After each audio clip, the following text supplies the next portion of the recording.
And are there any withdrawn, deferred, and or supplemental items? There are none. Okay. Oral communications? This portion of the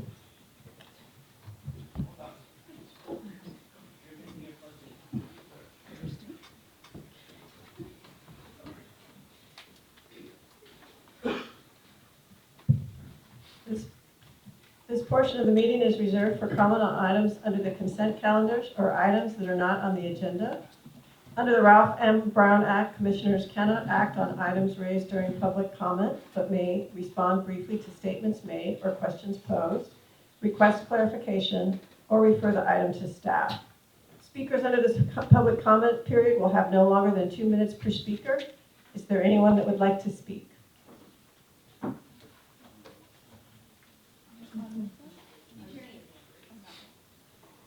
see one hand, and just to confirm, this is for an item not posted on the agenda? Oh, no, I'm sorry.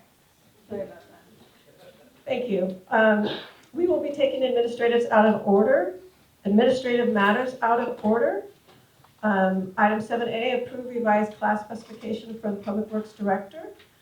Staff, may we have a presentation on this item?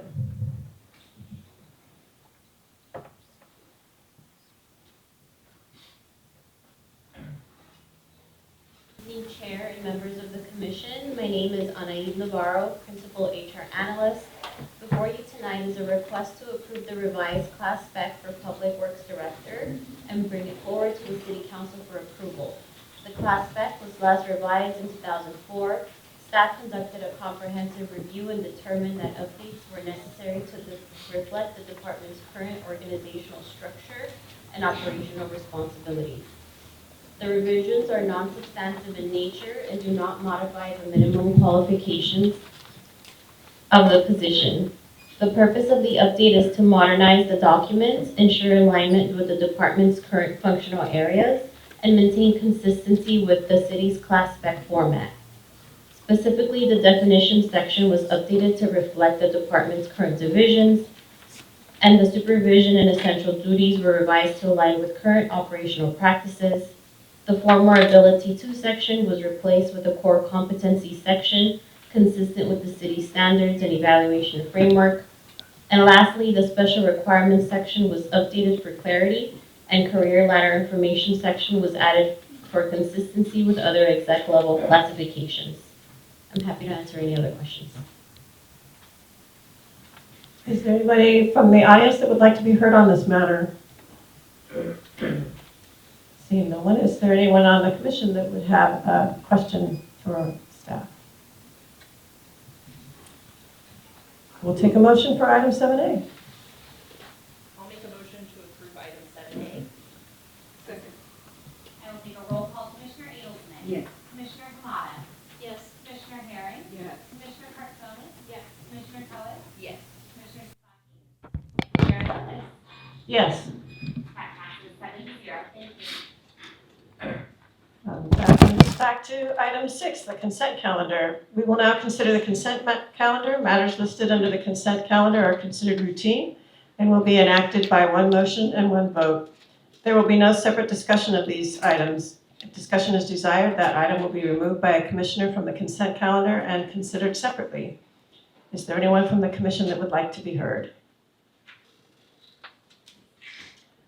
I will take a motion for the consent calendar.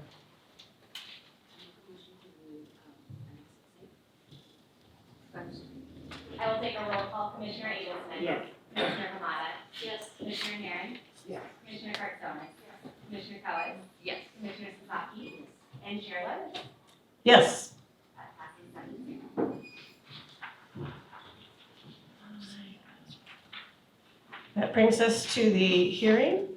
Now is the time, date, and place to hear the appeal of discipline filed by a police officer. The hearing is confidential under Penal Code 832.7 and Copley Press versus Superior Court 39, Cal 4th, 1272, 2006. California Government Code Section 54957B1 provides that consideration of public employee discipline will be conducted in closed session unless the employee requests to have the hearing in open session. The police officer received notice of the right to have this hearing in an open session. Counsel for the employee confirmed the request for an open hearing at the pre-hearing conference on July 31st, 2025. This hearing is a continuation of the hearing of Police Officer Julian Vazquez, which will be conducted in open session as requested by the employee. Before we begin the hearing, we will take public comments. Please note we anticipate this hearing to span multiple hearing nights, and each member of the public will be given only one opportunity to comment on this item. Meaning if you have previously commented, you cannot comment again, and if you comment tonight, you cannot comment on a future hearing. If there is anyone from the public that would like to be heard, please raise your hand at this time.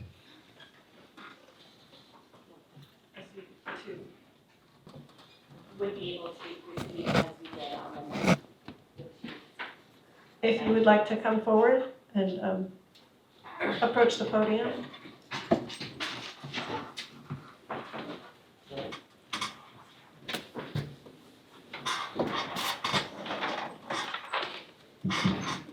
Hi, ma'am, if you'd like, just to take a chair close to the podium so that you're in the ready position, so to speak. Sir, if you'd like to state your name for the record before you begin your speech. Yes, my name is Gabriel Reyna. Gabriel Reyna? You may begin. Hello, my name is Gabriel Reyna, and I've known Julian Vazquez for over 10 years. We were teenagers, explorers with the LA County Sheriff's Department. Julian is a great example of what you want a Torrance police officer to be, someone that takes pride in keeping the community safe, which he grew up in. I grew up in the city of Torrance my whole life, and I would absolutely want a police officer like Julian Vazquez patrolling my neighborhood where myself and my family have slept at night. Julian has always been a person with integrity, a person that I trusted, hardworking, and someone that I would trust with any day as a current law enforcement officer myself. Julian holds the highest standard of what a Torrance police officer should be. He has always had his heart in the right place while servicing the city of Torrance, and I'm willing to say that with everything. I encourage the city of Torrance to reinstate Julian Vazquez as a police officer. Thank you for your time. Thank you.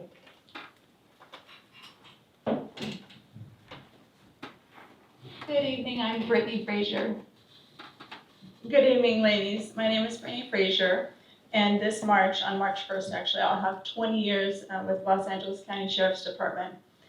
More importantly though, for this matter, I will have 41 years as a resident in the city of Torrance.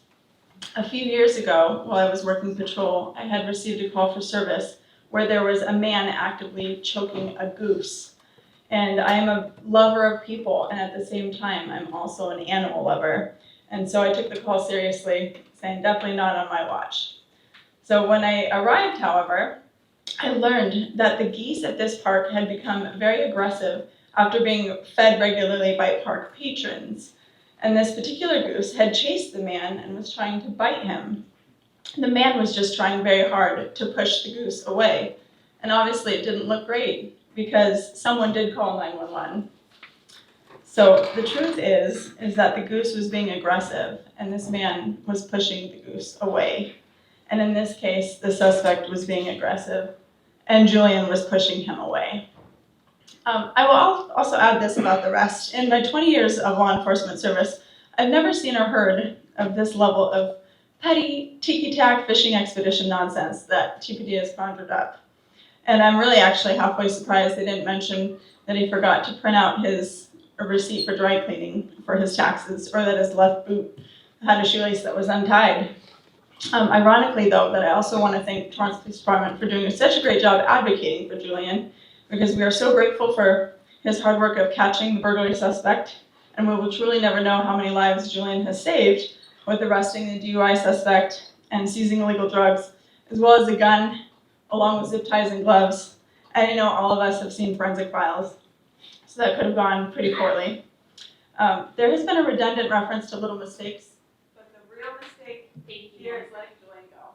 And so just give us our officer back and we'll be grateful.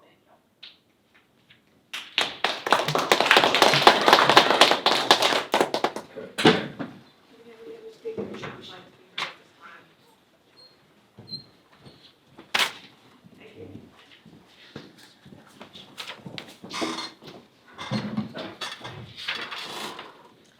All parties from the previous hearing are present. Police Officer Julian Vazquez is represented by Tom Yu. The Police Department is represented by Nicholas Grether.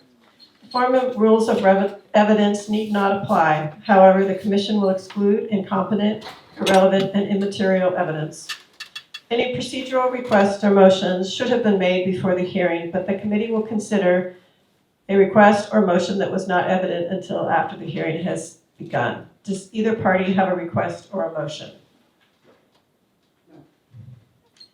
At this time, staff has a number of procedural matters to address. Ms. Cohen, please identify the procedural matters that need to be addressed at this time. Yes, thank you, Madam Chair. As we announced as people were entering council chambers, the built-in microphone system is currently down. As such, we will only have a microphone available at the podium for the witness and for our commission chair. All other individuals on the dais are reminded to project their voices as they're speaking on the record. Audience members are welcome to move to the more forward rows to better hear the proceedings if needed. On February 9th, Commissioners Kamada and Sasaki were both absent.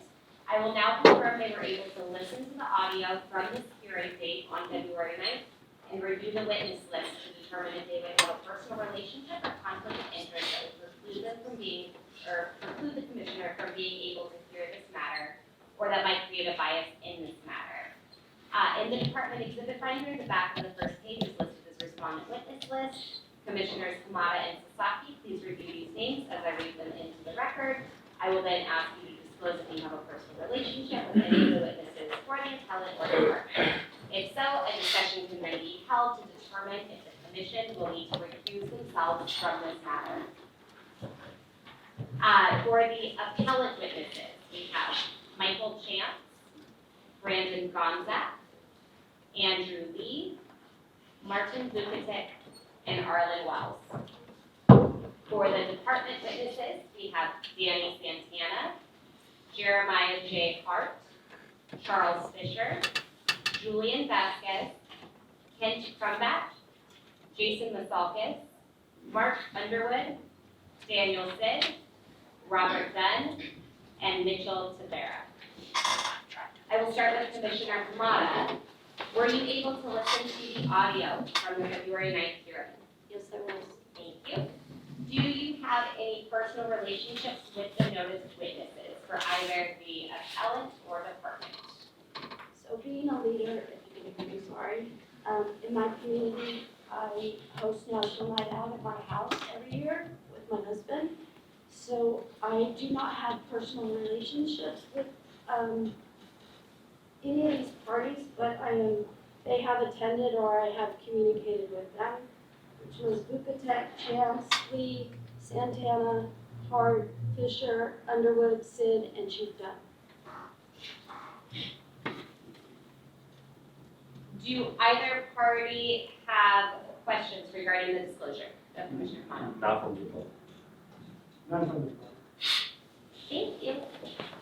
Commissioner Sasaki, I will now turn to you. Were you able to listen to the audio from the February 9th hearing?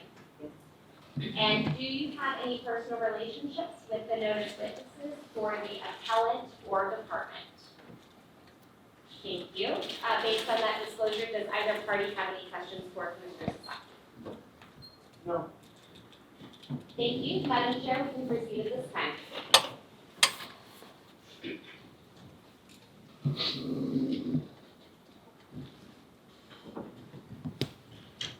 At the last hearing, we were working with the witness, Jason Masalkis. And I believe, Mr. Yu, you still had questions for him, and you wish to recall him at this time? Yes.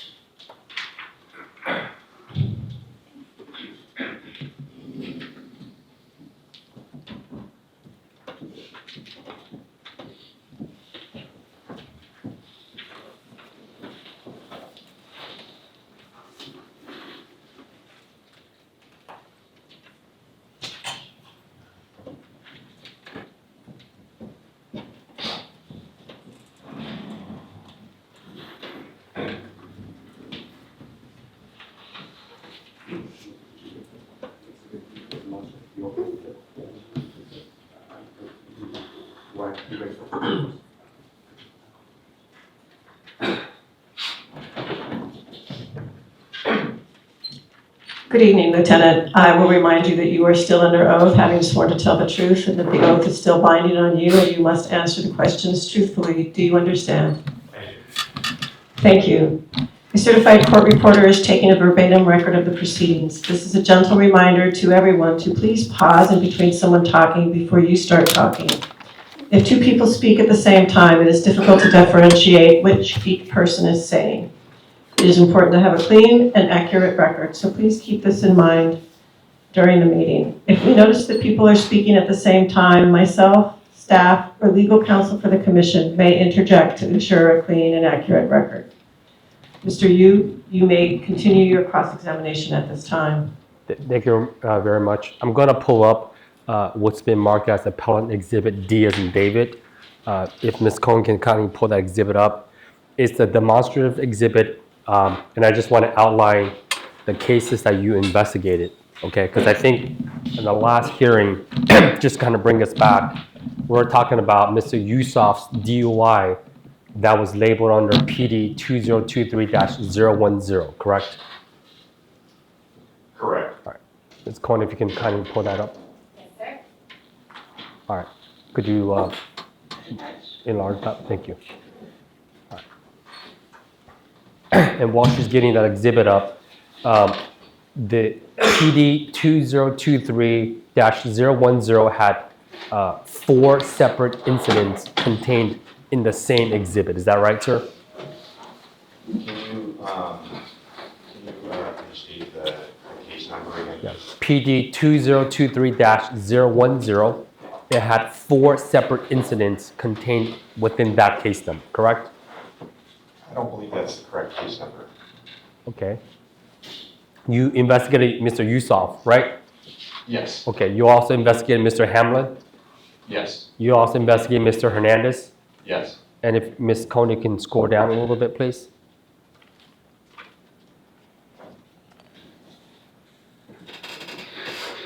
And you also investigated.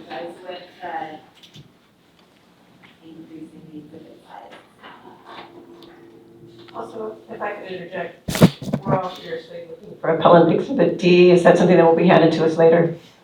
It will be. It's really an overview of all the cases. And so I just want to show the witness, these are the cases. There's 9 different cases. And I just want to make sure we're pinpointing on the exact case that he's testifying on, but you will get that exhibit in evidence at the end of the case. Okay, very good. Thank you.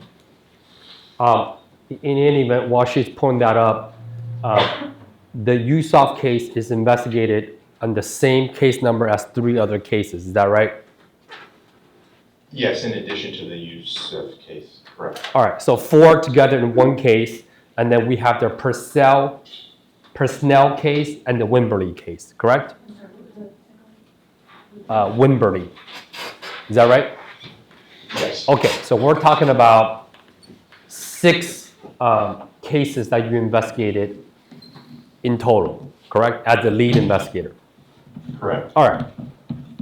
Now, I'm gonna just kind of polish off on Mr. Yusuf's DUI that we finished last week, okay? You still have that case in mind, sir? Yes. All right. Under Yusuf's case, I understand that when you began to investigate it, you knew that this case was already in court. In other words, the deputy city attorney for Torrance filed and prosecuted Mr. Yusuf for the DUI with a crash, correct? With injuries. Yes. All right. And so when this case was in court, did you at any time ascertain whether Mr. Yusuf's taking of the deal had any effect or impact or had anything to do with my client, Officer Vazquez's admonition that he supposedly failed to read? The case was already concluded by the time I got the case to investigate on an administrative level.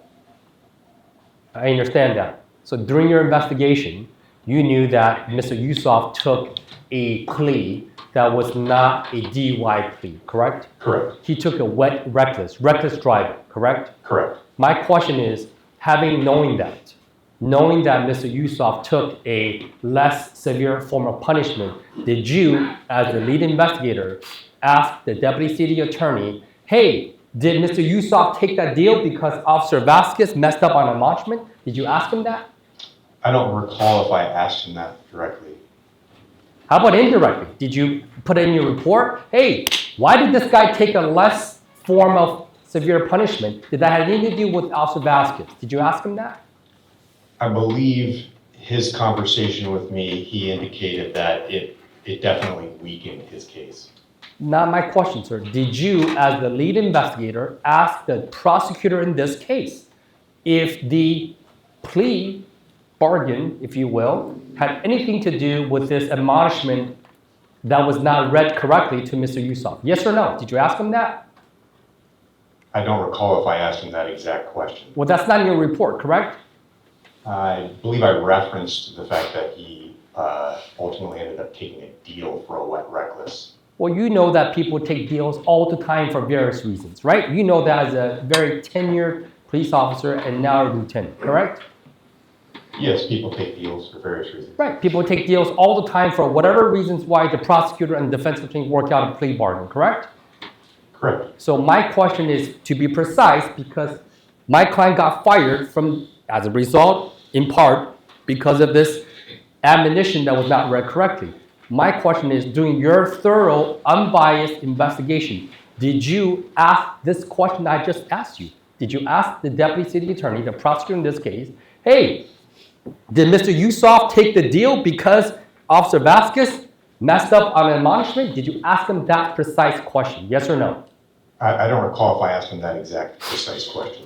Was that any reference of that, was that contained in your report? Yes, I referenced the fact that Mr. Yusuf ultimately ended up taking a deal for a wet reckless. I understand, but did you reference in your report, Lieutenant, that the taking of the deal had any connection or as a result of or caused by Officer Vazquez? Did you reference that in the report? I don't recall.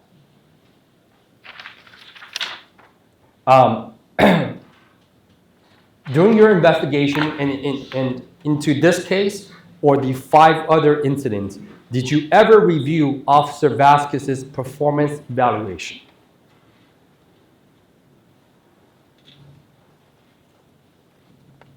I don't specifically recall. Okay, you know what a performance evaluation is? Of course. It notates a specific officer's history of performance within that rating year. Yes. And you know that as a supervisor or as a manager, you're supposed to conduct a performance evaluation every year, right? Correct. Okay. And I'll represent to you, me as Officer Vazquez's attorney, we don't have any kind of performance evaluation. My question to you, sir, did you review yourself any performance evaluation of my client at any time during your thorough and unbiased investigation? I don't recall. Based on your tenure, experience, and training, and now a lieutenant at the Torrance PD, had you ever seen or heard of an officer get fired for misreading an admonishment for a DUI suspect while the officer is on training? Have you ever seen that or heard of that?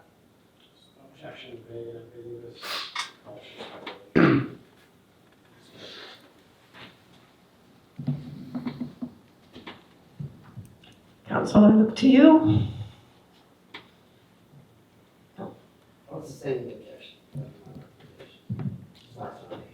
Sustained. How long have you been with the Torrance PD, sir? Approximately 23 years. All the way at Torrance Police Department? I spent 2 years with the LA County Sheriff's Department as a custody deputy. Okay, but the rest of the sworn years are with Torrance PD? Correct. Based on your own recollection and personal knowledge, okay? Not asking you to speculate or guess. Based on your own personal experience, had you ever heard of an officer who had been on training at the Torrance PD and get fired for misreading a DUI admonishment?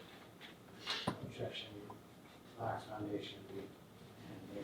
I'm actually laying the foundation, but go ahead. What's the same objection? You need to lay the foundation. He's even aware of it happening. Lieutenant Vazquez, based on your training, experience, and tenure at Internal Affairs, have you investigated officers for misconduct, for misreading a DUI admonishment other than Officer Vazquez? I don't recall ever having an investigation of that nature. And based on your tenure and experience of not remembering any specific incidents of DUI admonishment being misread, had you ever, based on that experience, ever heard or know of an officer who got fired because he or she misread a DUI admonishment? No.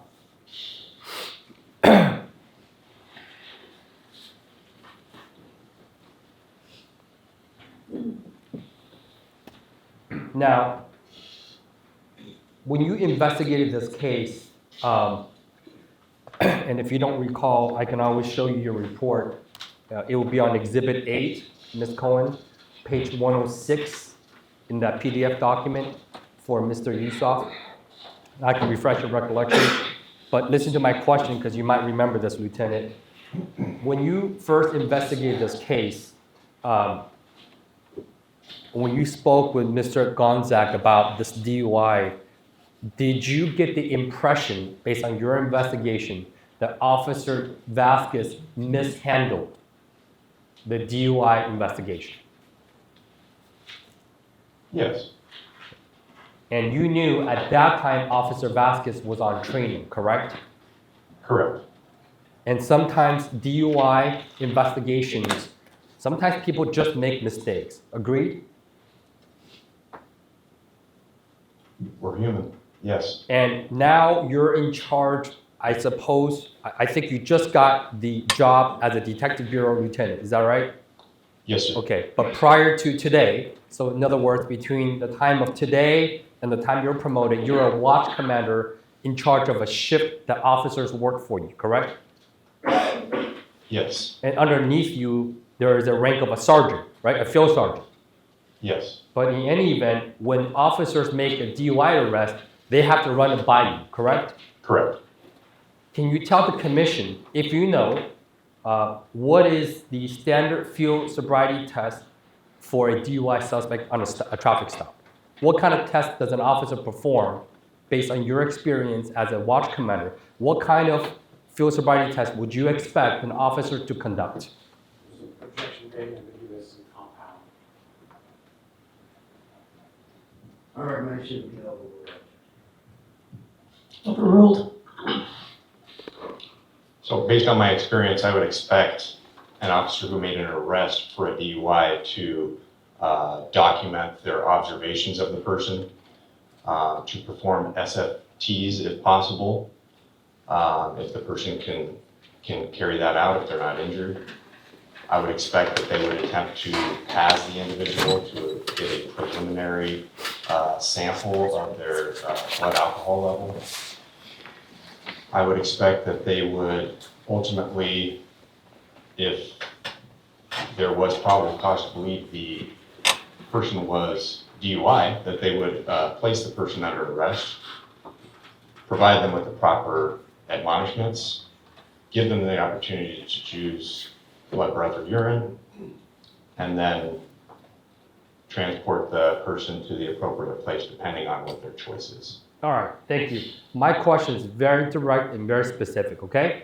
My question is, as far as the standard field sobriety test itself, do you understand what I mean when I asked about the standard field sobriety test?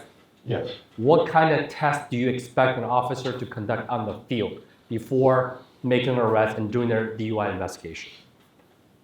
There's several different, I haven't done one in probably 17 years.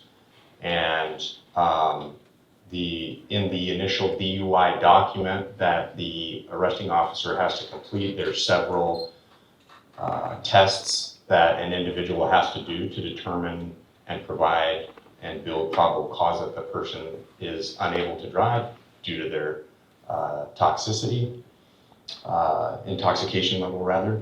And some of those are the walk out and back, the finger touch, an eye test for lateral and horizontal nystagmus, and there's, I believe, 2 or 3 others in addition to that. All right. So I'm not asking you when the last time you made a DUI. You approved DUI arrest as a watch commander, correct? Yes, Now, I'm only asking about your expectation of an officer to conduct these tests, okay? So my question is, you mentioned walking back, is that what you said? I don't know the exact term, the exact name of the activity that they're expected to conduct. I don't recall that. Okay. So what did you call that? Walk out and back. Walk out and back. How many steps would you expect an officer to conduct, to have the DUI suspect conduct, this walk and back? Mhm. How many steps, sir? I don't recall the exact number of steps they need to take. But you're a watch commander, sir. You're approving these DUI arrests, correct? Yes, And as you stand here today, you cannot tell this commission how many steps an officer is supposed to expect an arrestee or suspect to walk them back in a DUI investigation? Is that your sworn testimony to this commission? yeah, as I stand here today,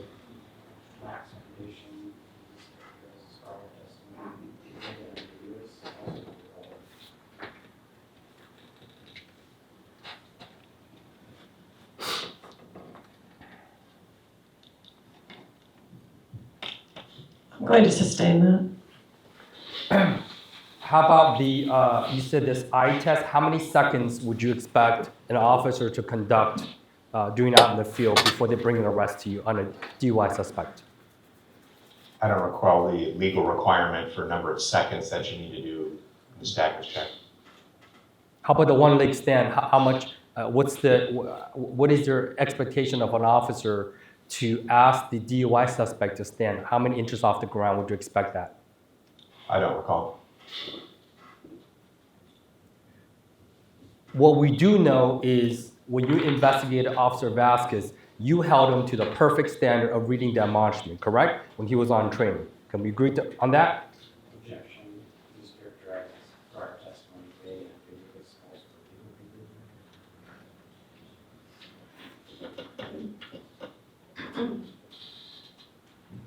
I'm at a loss here. You said 3 options to pick from. I would recommend sustaining the objection based on the I'll sustain it. What kind of investigations or what kind of expectation as an internal affairs investigator did you have on Officer Vazquez's investigation into Mr. Yusuf when conducting the admonishment? I have no expectations. I just review the evidence and hold it to the standard according to the law and our policies. What is the standard of the law and your policy that you're trying to hold them to? There's vehicle code sections that specifically talk about different advisements that are required for DUI arrest or making DUI arrest. That would be a legal requirement.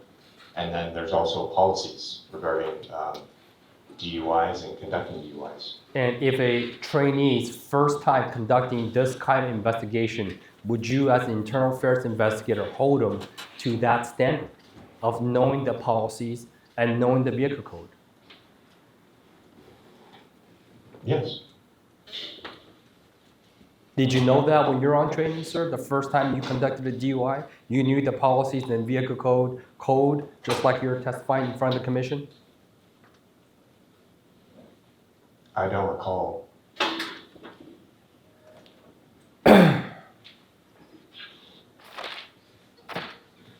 I want to ask you some questions, sir, about specifically your unrecorded conversation with the prosecutor in this case, and Mr. Yusuf, okay? Okay. You, during this unrecorded conversation with Mr. Gonzague, did you ask Mr. Gonzague to, did you tell Mr. Gonzague, hey, Officer Vazquez was on training. It was his first DUI at the time of this incident involving Mr. Yusuf. Did you ask him that? Or did you tell Mr. Gonzague? council now asks multiple questions. It was, I'll break it down for you, thank you. You conducted an unrecorded conversation with Mr. Gonzague, correct? We established that. No problem at all. You conducted an unrecorded conversation with the prosecutor in this case, correct? Correct. in the unrecorded conversation you have with Mr. Gonzague, did you tell Mr. Gonzague, hey, this was Julian Vazquez's first DUI investigation? I don't recall telling him that that was his first DUI investigation. That would be something important. Agreed? I believe he knew he was on training. Did you ask Mr. Gonzague whether or not Mr. Gonzague knew Julian Vazquez was on training? I just don't recall. All right. Let's go to the second incident that you investigated, and I think it is Mr. Hernandez. Okay, do you have that incident in mind? I don't recall which incident this was. This is the one with Officer Clark. They were partners together. Do you remember that incident now? Yes. Okay. Did I refresh your memory? Yes. And that incident was involving a traffic stop, correct? Correct. And that incident was involving a traffic stop, and as a result of it, there were some seizures made during the traffic stop, and Mr. Hernandez had filed a motion to suppress in the courthouse across the street, correct? Correct. All right. I'm going to ask you some questions about that, all right? In that case, though, you interviewed Officer Vazquez's partner, Officer Clark, correct? Correct. And just so we know, I think you testified last time, is that in this case, there was a traffic stop involving Mr. Hernandez, where prior to the traffic stop, Officer Vazquez and Officer Clark had seen the car in question 2 blocks or 3 blocks away, correct? Both of them testified to that. Right. 2 or 3 blocks away, correct? Approximately, yes. So essentially, Officer Vazquez and Officer Clark, they see a car. The car had tinted windows, right? Correct. And during the observation in their in-car dash camera, the front window of the suspect vehicle was rolled down, correct? Correct. And the central question is, hey, if the suspect vehicle window was rolled down, how can you see it was tinted, correct? I don't recall the exact question, but it was something along those lines. The central issue was, how could you see tinted windows of a car when the windows were rolled down, right?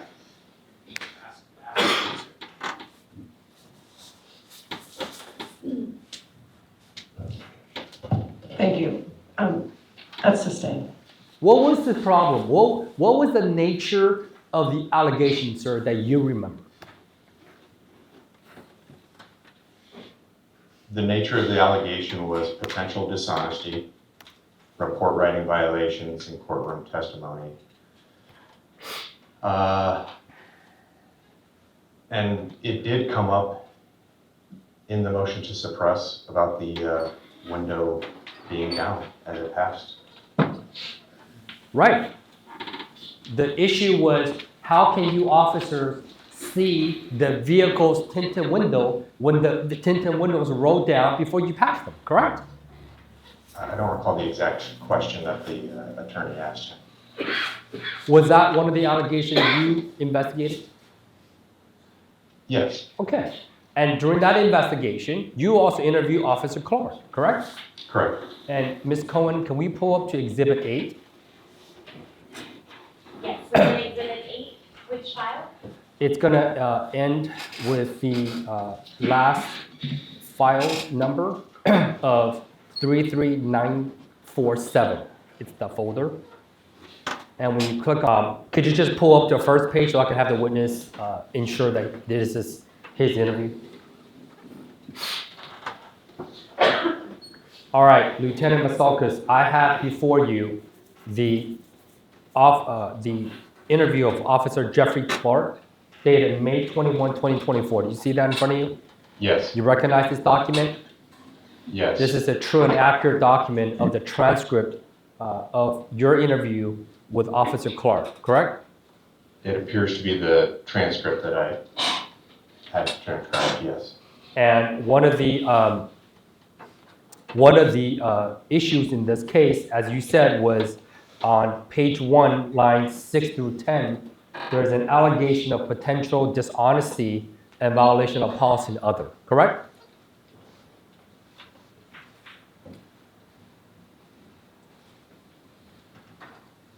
Correct.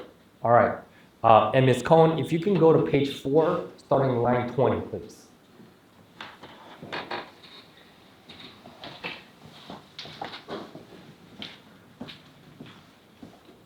So in your interview with Officer Clark, you had asked him, and I want to start reading this on page 4, line 20. Okay, when you prepare for court, although you didn't testify, did you, during your review of the report, did you find any inconsistencies or anything that you felt was inaccurate in the report? Did I read it correctly? Yes. His answer was, I thought there was articulation that could have been better in the report and left out. Did I read it correctly? Yes. All right. Answer. Question. Like what? Do you remember any examples? Answer. The initial observations of the vehicle that we were stopping, sir, it didn't articulate that we had seen the vehicle 2 times in passing before we actually made the traffic stop, sir. Did I read it correctly? Yes. So essentially, Officer Vasquez's partner told you that before the actual traffic stop, they had seen the car twice where the tinted windows were observed, correct? Correct. And that was just a discrepancy. That is not a lie in your opinion, correct?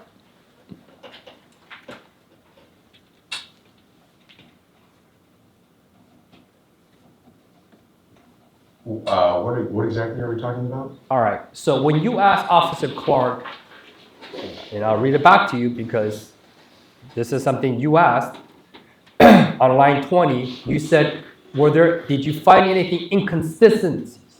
You used the word inconsistencies, correct? Correct. You didn't ask Officer Clark, hey, did you lie about something? You never asked him that, right? No. You asked them inconsistency, meaning a mistake, correct? Objection being ambiguous.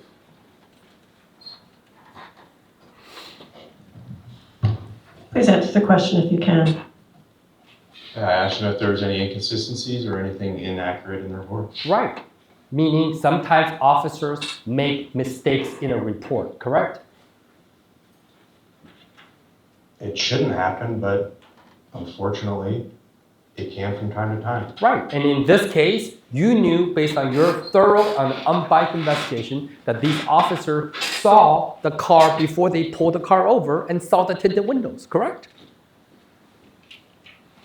I learned that during the interviews. Right. And let's continue reading this. And I'm going on page 4, line 30. Okay? And I think you said, line 35. I'm at the bottom of page 4. Do you see that?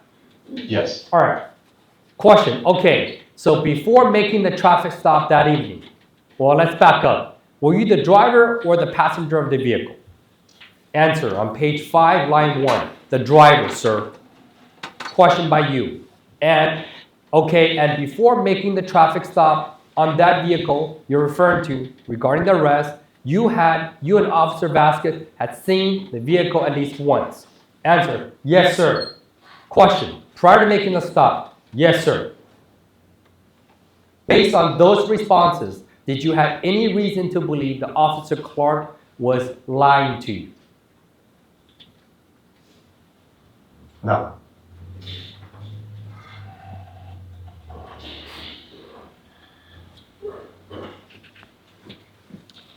And you knew, based on your investigation, that this motion to suppress was denied by the judge in the courthouse across the street, correct?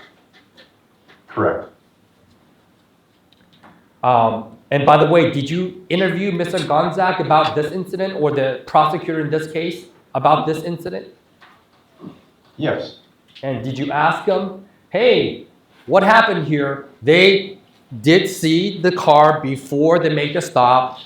Did you relay that information that would have exonerated these officers? Did you relay that information to the Deputy City Attorney? This court, Sorry, objection, Max Foundation.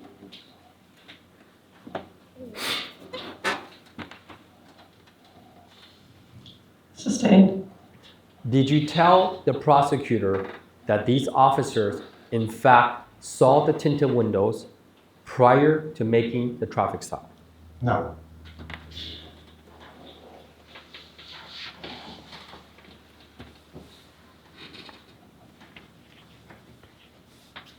And by the way, Officer Clark, is he still a police officer in the city of Torrance? yes,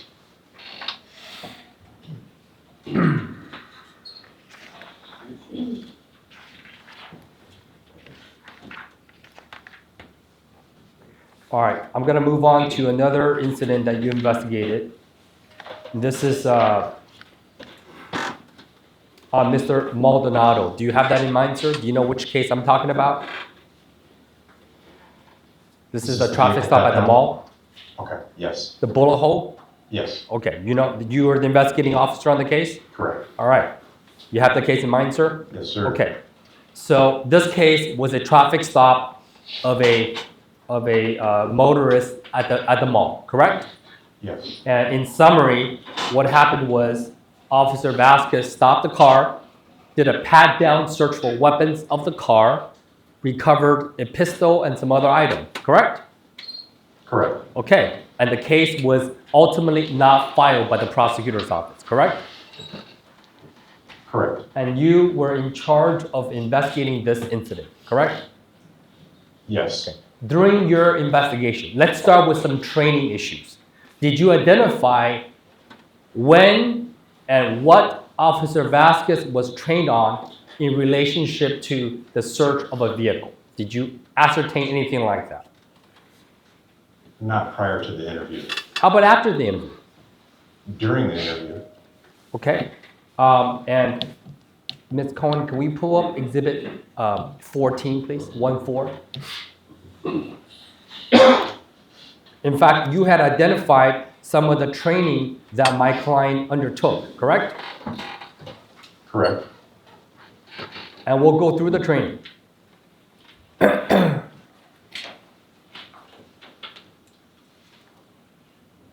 Which page of exhibit 13? Number 9. I'm sorry, number 6. There's 9 pages. And if you can go to number 9, 6 of 9. You might have to blow that up because it's pretty.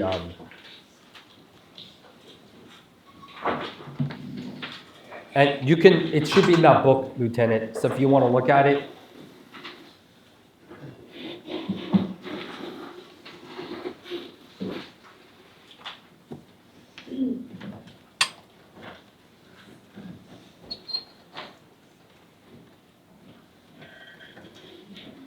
And while everyone's getting to their, would you say that vehicle searches is a very complex area of search and seizure based on your experience and tenure and training?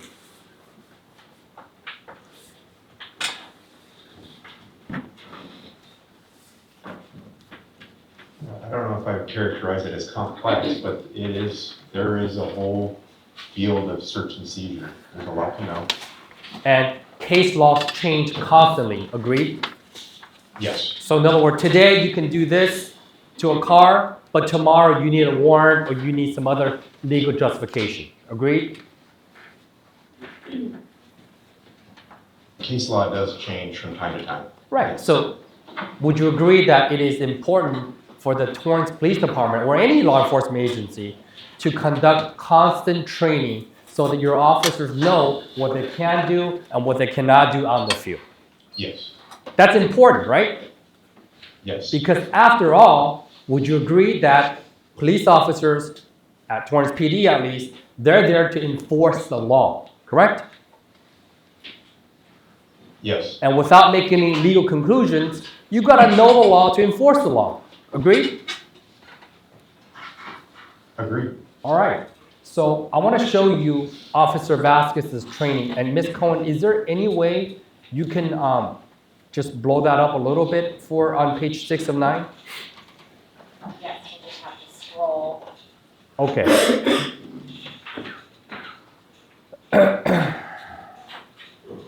So let's start with actually page 5, okay? Let's go to page 5 first. I'm sorry, Ms. Cohen, to make you do that.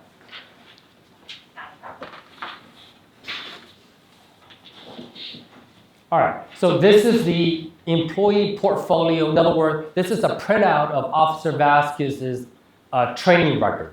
Would you agree? I don't see his name on that training record, but it does appear to be one of our training records. Okay. I would just object, I believe this is another officer's, Mr. Vazquez is on pages 8 and 9. You're right. This is another employee's training record, correct? This is a training record of a police officer at Torrance PD. True? It appears. Okay. If I may, just so we're clear, we have an exhibit with multiple names included. If you're focusing on a page. I am. But I just want to make sure this witness knows this document before I show it. And counsel is right. We are going to page 8 of 9. Mr. Yu, can I get the exhibit again, please? Sure. Exhibit 14. There's 9 pages. Officer Vazquez's training record is on the last 2. All right?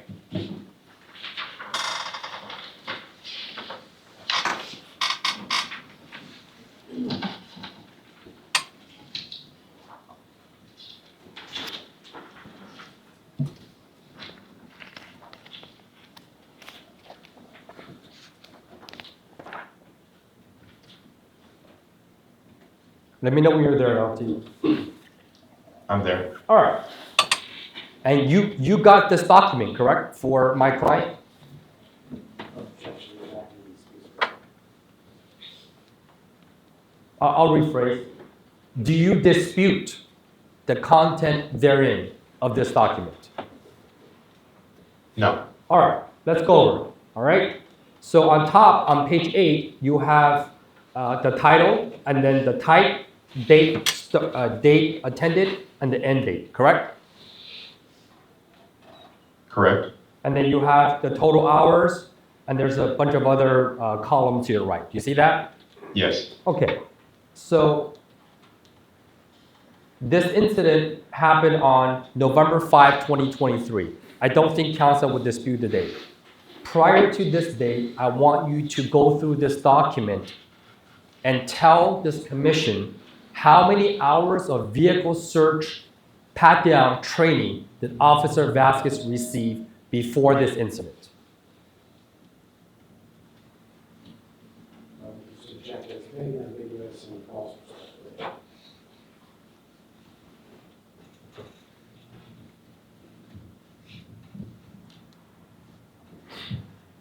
I'm a little unclear if this is representative of all the training. Yes. Lieutenant, if you could answer the question. If not, I can ask it another way too. I was trying to save some time, but if counsel wants me to ask, if the commission wants me to ask another way, I can go through another way, but Go ahead and do it another way. Okay. The first training, true narc training. Do you know what that is, sir?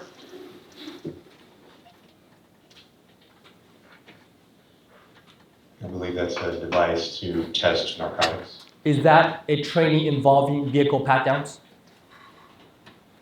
I wouldn't think so. Okay. How about seatbelt policy, sir? Seatbelt policy, which is conducted November 5, 2023.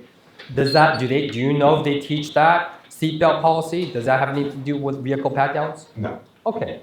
Taser 7 transition course. Is that a training involving any kind of vehicle pat-down searches, Lieutenant?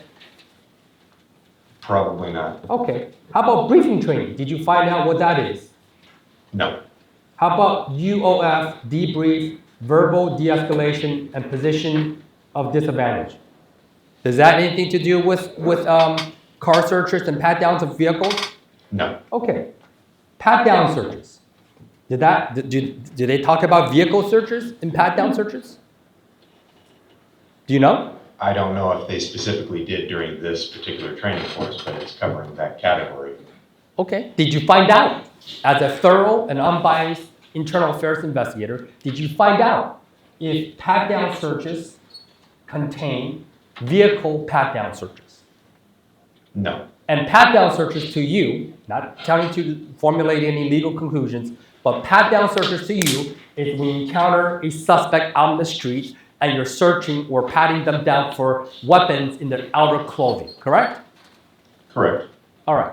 Did you find out in this investigation whether pat-down searches encompassed vehicle searches? No. Arrest and control day 1, perishable skills. Do they teach in arrest and control any vehicle pat-downs? Not that I'm aware of. How about use of force, PSP? Did they teach any kind of vehicle searches in that course? I don't recall. How about outlaw MC motorcycle gangs presented by Officer Wolf? Do you know if in outlaw motorcycle gangs, do they teach vehicle pat-downs? Any case laws pertaining to vehicle searches? I don't know if they did. Did you find out? Did you ask Officer Wolf? No. Okay. How about taser policy again? From July of 2022, do they cover in taser policy whether case law updates of vehicle searches are covered in that training? No. How about driver training? Do they teach case laws involving vehicle pat-downs in driver training? No. How about rapid deployment first responder? Do they teach, this is an active shooter training, do they teach vehicle pat-down case laws in that session? Not that I'm aware of. How about in knock and talk? Do they teach, if you know, questions and case law updates on vehicle searches? No. Okay. Now we have case law questions, briefing training, March 24, 2022. Do you see that? Yes. Do you know if that training encompassed any kind of vehicle search case law updates? No.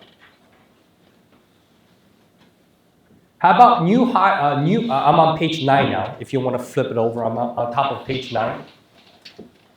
Up top, it says training, pistol, rifle, 40mm taser for new hires. Do you know they covered case law updates of vehicle searches? No. How about COVID training for California workers, in-house? February 10th, 2021, did they cover case law updates on vehicle searches? No. How about driver training? Do you know if they cover any kind of case law updates of vehicle searches? No. So in all of Julian's training, which this encompassed, he didn't receive one informal or formal training on vehicle search case laws. Agreed?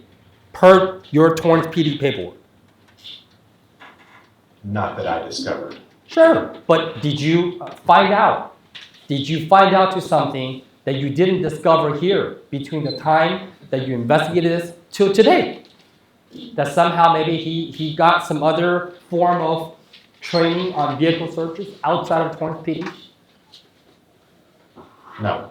Is that concerning to you, Lieutenant, that this officer, a young officer who had been charged with these kind of misconduct, had zero training on vehicle search pat-downs, on the case laws that guides it? Is that concerning to you, sir? It's concerning that it wasn't documented, but that's not to say it didn't occur. Did you find out any evidence that Julian Vazquez received any kind of formal or informal training on vehicle searches? Only from what I learned from Julian during the interviews. My question is, did you find out informal or formal training, documented training that Officer Vazquez attended on vehicle search pat-downs? No. Now, I'm still on this incident with Mr. Maldonado, all right? You know that working a black and white patrol car is a very dangerous job, correct? Correct. Sometimes officers, unfortunately, they get hurt or they get killed on traffic stops, correct? Correct. And you know as a police officer that officer safety, meaning the officer's own safety is paramount, correct? It is of the utmost concern. It is ingrained in you when you attended the police academy. You went to the sheriff's academy, correct? Yes. And in the sheriff's academy, on day one, they ingrain in you that you gotta go home at the end of the night, correct? Yes. You gotta be safe, right?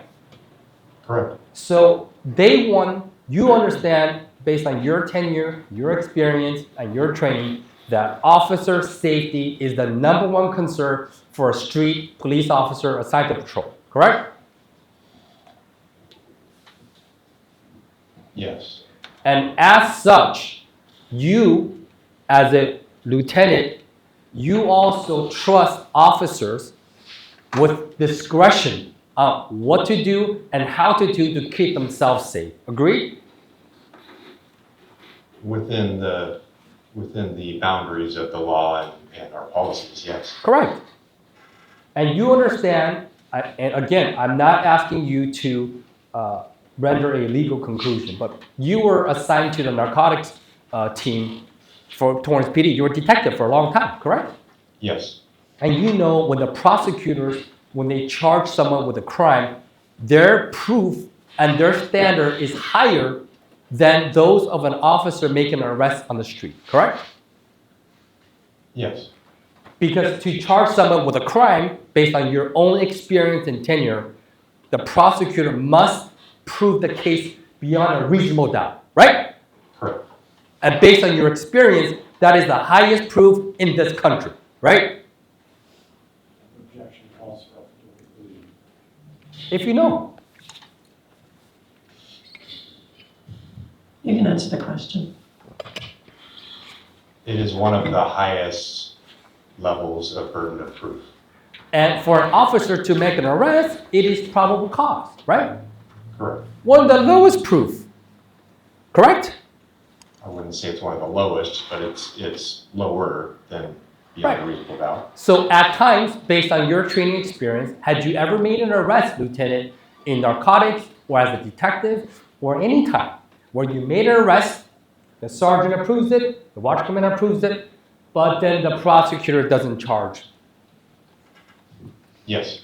Had you ever heard of an officer get fired for an incident where they make an arrest, sergeant approves it, lieutenant approves it, but the prosecutor declines to file charges? Have you ever heard of an officer get fired because of that?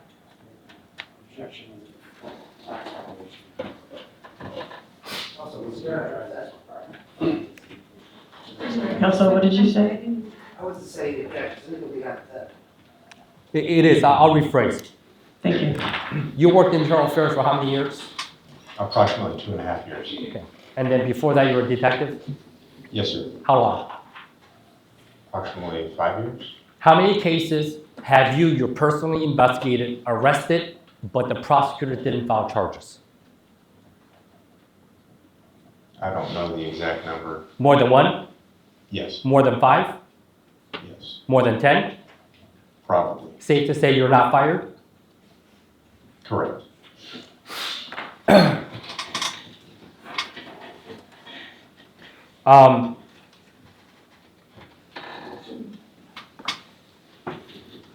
Ms. Cohen, could you please pull up Exhibit 8? And within that, there is a document under Exhibit 8. It's under 1975 folder. Yes, what page? Is that a 66-page document, ma'am? It is. Can you please go to page 7? Counsel, can you read that one more time, please? Sorry. I'm on page, this is Exhibit 8. It ends in 1975. is a 66-page document, and if you could please, actually, Ms. Cohen, if I can show the witness the first page just to make sure that he recognizes this document.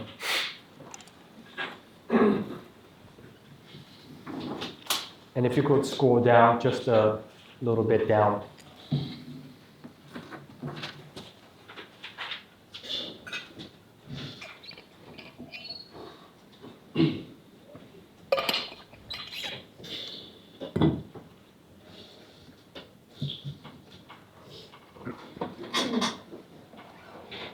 Can you go to page 2? This is the totality of page 1. Yes, I'm sorry, can you go to page 2, actually?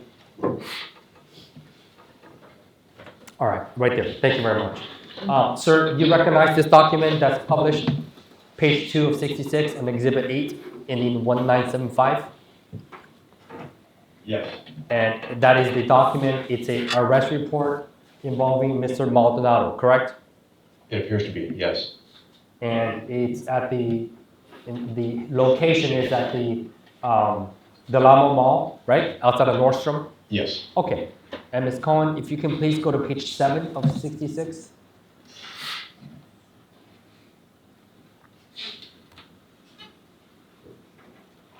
And if you could stop at the bottom of page 7, please.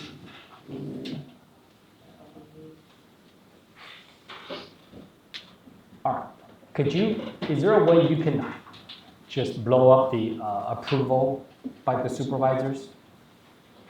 There you go. Can you just enlarge that portion there? Okay. And Lieutenant Vazquez, in every arrest at Torrance PD, a sergeant and a lieutenant must approve the arrest, correct? That is the process. Okay. Did you have any reason to think that process was different in Officer Vazquez's case? No. So in Officer Vazquez's case, he made an arrest of Mr. Maldonado at the mall, right? Yes. And pursuant to the arrest, the sergeant here, Sergeant Kim, he and Lieutenant Ahmad, they both approved the report, correct? It appears to be the case, yes. And during this purported misconduct that you're investigating, you did not interview Sergeant Kim, correct? Correct.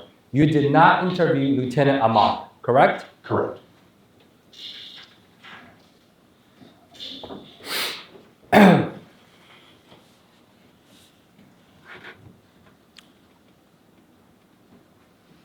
All right, let's close out this folder. I'd like to play a body-worn camera. I don't know when the commission wants to take a break, but this is about a 15-minute video. Do we want to take a break before that or after? Before that, okay. I wanted to keep the courtesy. We'll go off the record for 15 minutes. Oh, let's make it 10. To 7:20.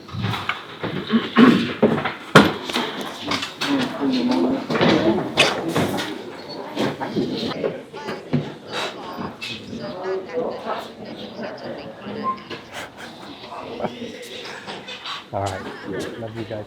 Bye. Bye.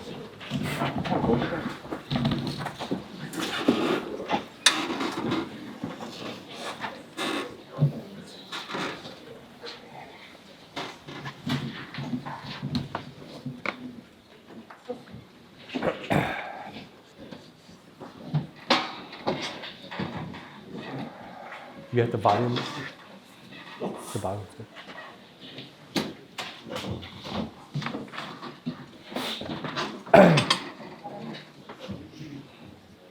Counsel, for this, you're okay with her not taking it down? And if we could, on the record, confirm it sounds as though both parties agree to the court reporter not transcribing the video. Is that correct? So stipulated on behalf of Officer Vazquez. Thank you. Mr. Yu, would you like me to start the video? Yes, please.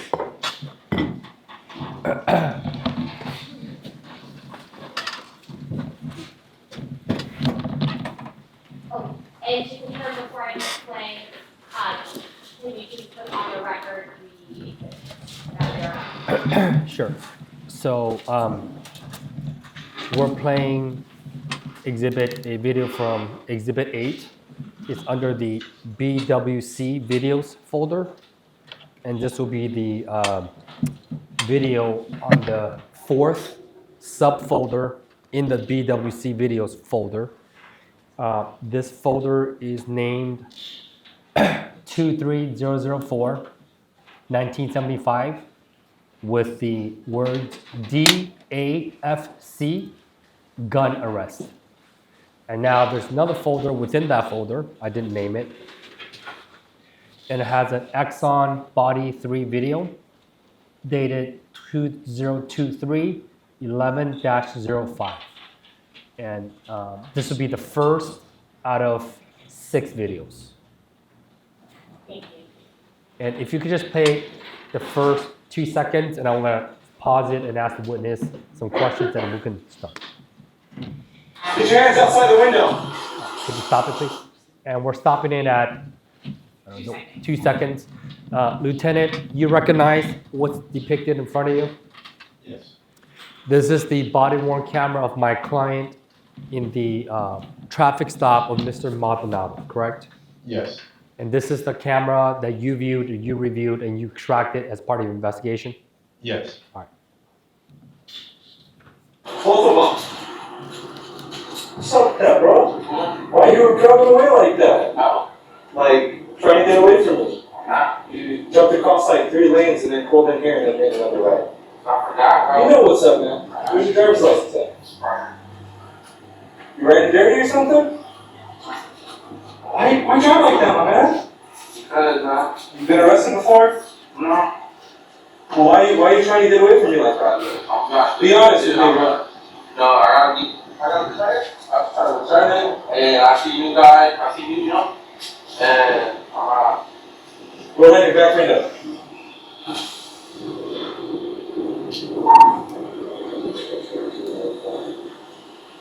That's it.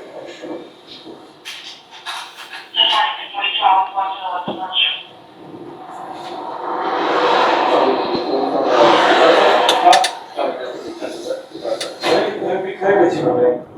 So, you and I both know what's up, okay? You know when I see you, and I know when you see me. That's a given, right? And I respect it. Okay, you're gonna do your thing, I'm gonna do my thing, right?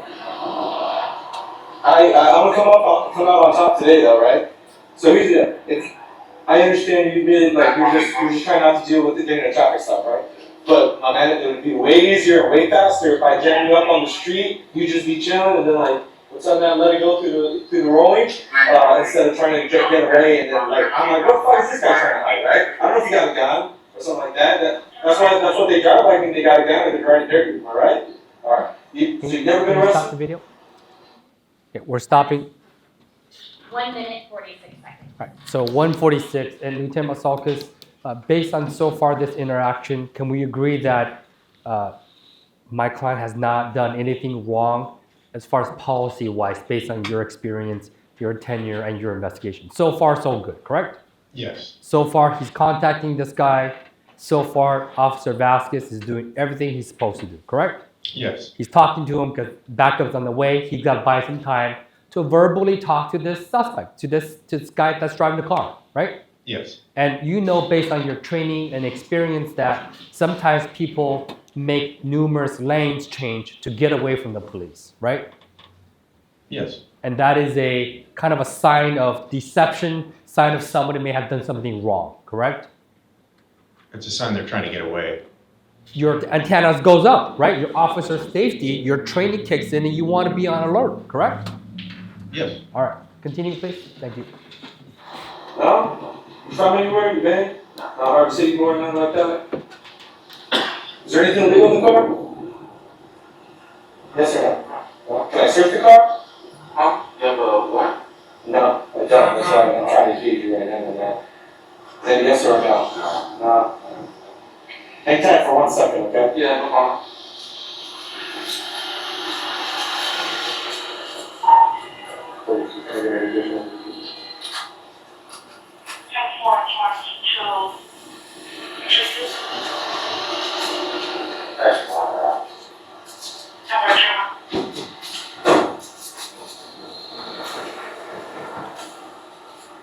that a hole you're trying to? That's a bullet hole, huh? Can you stop the video? You guys show that? Yes, 2 minutes, 40 seconds. So at this point in time, Officer Vazquez on his video tells Mr. Maldonado there is a bullet hole in the car, right? Yes. Bullet hole meaning he either got shot at, or there was a shootout, something that would have alerted you, correct? I would have been concerned. You would, I would have been concerned. bless you. That would elevate your officer's safety awareness, right? Yes. Maybe in your head, hey, there may be a gun in the car, this guy might shoot me, right?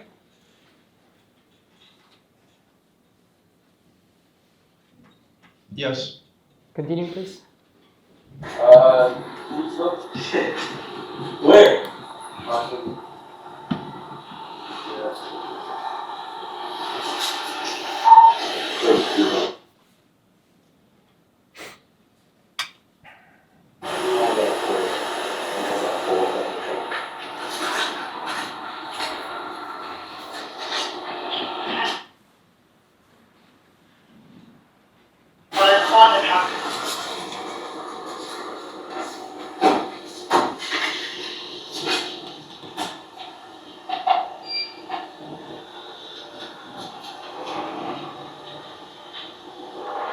Again, 42, nothing in local for that vehicle. I got you. Can you come here for a sec? It's gonna be a couple minutes. Alright, thank you.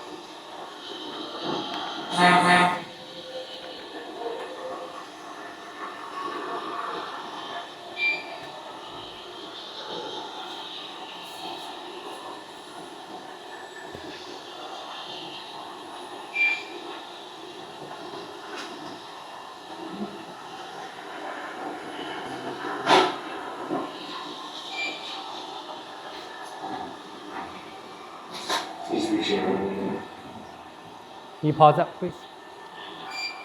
Yes, that's 4 minutes, 32 seconds. Thank you. Right before we stop the video, Officer Vazquez says he's reaching for something in there, correct?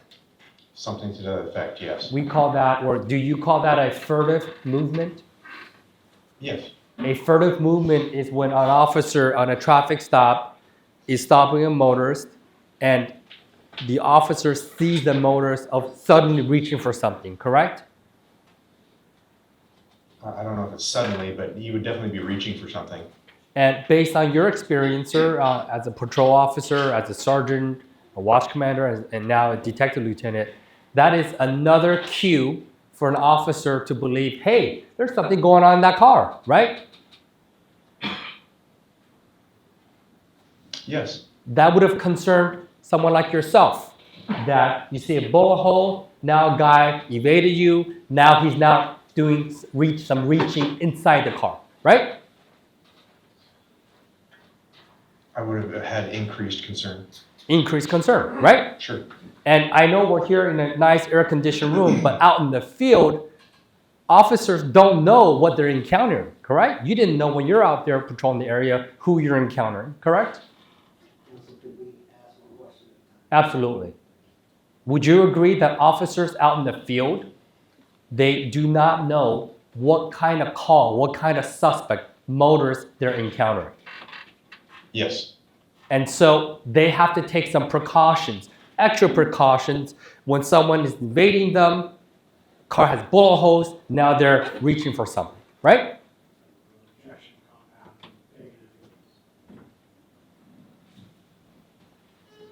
I'll ask it separately. It is an increased concern for an officer when a motorist they're trying to pull over evades them, correct? Yes. It is an increase for an officer's safety when a motorist that they're pulling over has a bullet hole from 2 weeks ago outside the car, right? Yes. It is an increase for an officer's safety when an officer sees a motorist reaching for something, right? In my opinion, yes. All right. Continue, please, ma'am. Hey, my man, keep your hands on the steering wheel for now. Alright, man,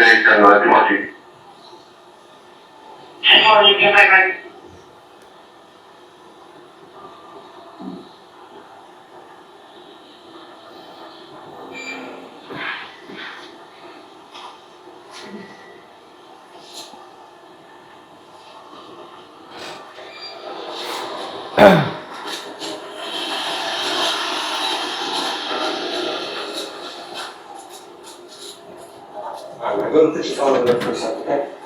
Can you put your phone over there? Unlock the door. Can you unlock the door? Can you stop this, Ms. Cohen? I said.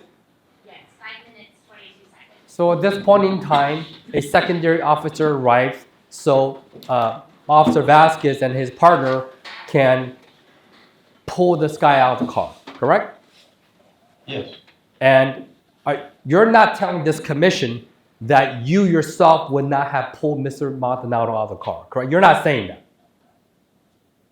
Right. I'm not saying that. Okay, so it's okay for Officer Vazquez at this point in time, a bullet hole, evading, and reaching down, based on your tenure and experience, so far, you would have pulled Mr. Maldonado out of the car, correct? Yes. For basic safety measures, correct? Yes. You would have patted him down, right? Yes. Okay. Please continue, ma'am. Put your phone down. Put your wallet over there. Step out of the car. Come on, I'm explaining. Get out of the car. Get out of the rest of me. Turn around, face away. This way? Face away.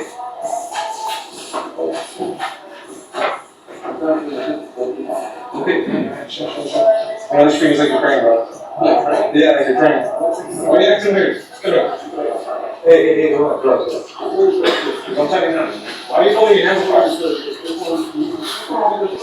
I'm going grab your hands. Oh, so you have to show for a second, okay? Spread your feet for me, man. Put your palms together like you're praying, bro. You got that after a second?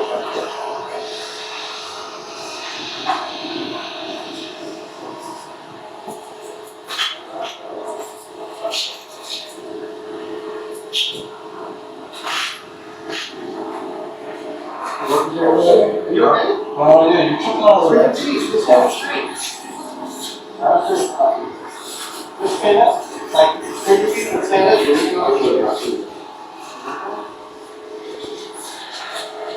So, the reason I'm pulling you out the car, okay, so we're very clear about it, is one, you were trying to get away from me the way you're driving. Two, you admitted it.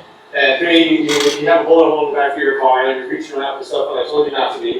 So, I'm going to do my investigation, and this is the best way to keep you and I safe.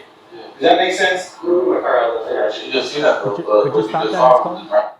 Yes, 6 minutes, 59 seconds. All right, so far, we know that Mr. Maldonado evaded Officer Vazquez, right? Yes. He had a bullet hole in the car, right? Yes. He was reaching for something in the car. We see that, right? Yes. Based on those cues and the high alertness, are you telling this commission that you would not check this car for weapons?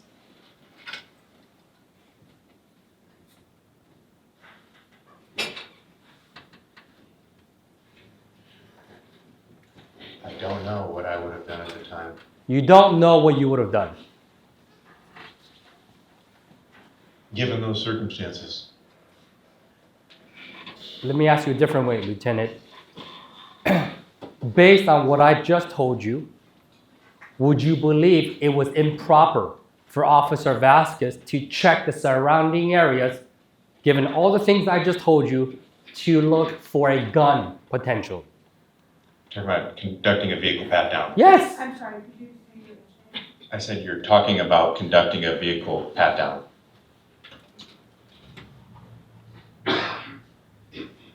And of my understanding, of the case law and my interpretation of it, one of the prongs and requirements is that there must be an immediate threat, or that suspect has the immediate access to those potential weapons.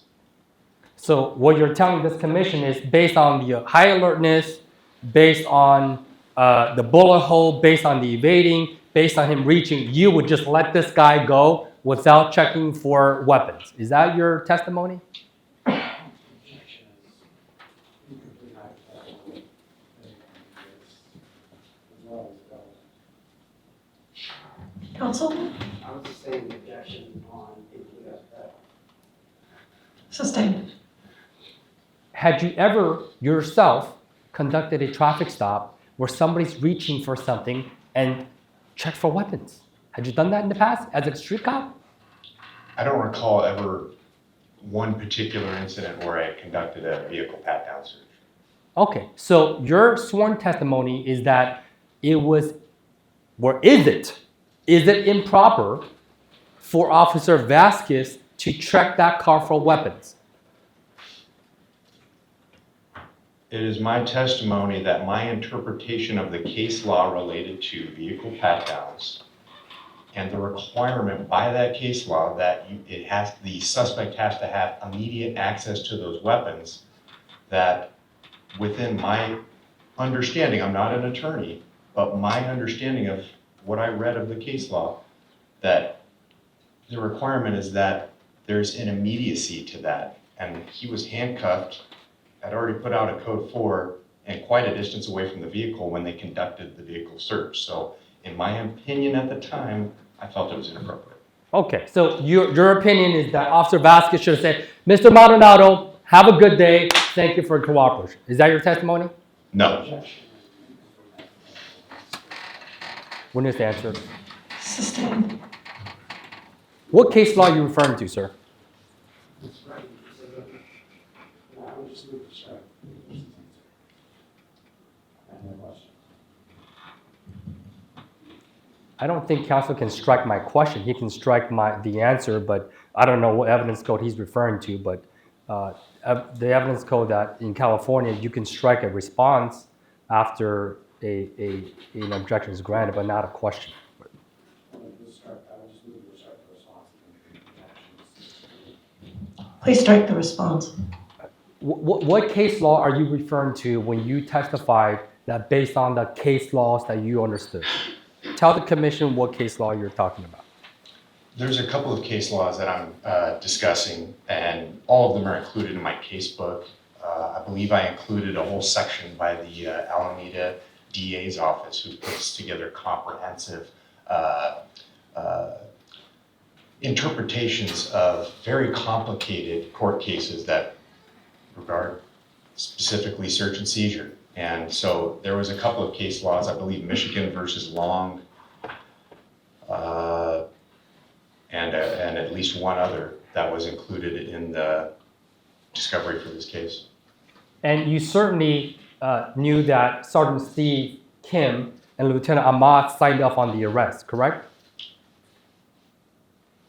Yes, their names appeared on the arrest report. Did you ever ask yourself, geez, why, if this case law is so clear, and if this is so black and white, did you ever ask yourself during the pendency of this investigation, why did Sergeant Kim sign off on the report? Did you ask yourself that? No. Did you ask yourself, geez, if the case law is so black and white, so much that Officer Vazquez is getting fired over it, why did a lieutenant with the same rank as you sign off on the arrest? Did you ask yourself that? Yes or no? No, I did not ask myself that.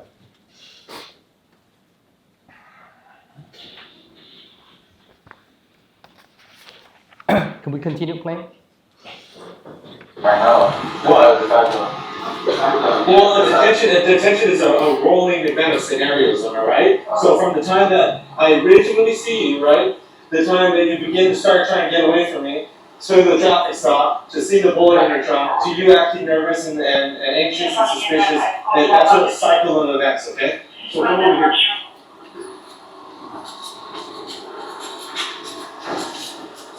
Go sit down on this shoulder here.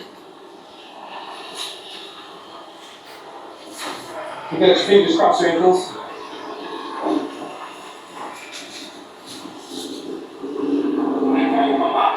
Give me a couple minutes, I'll move my car right now, alright?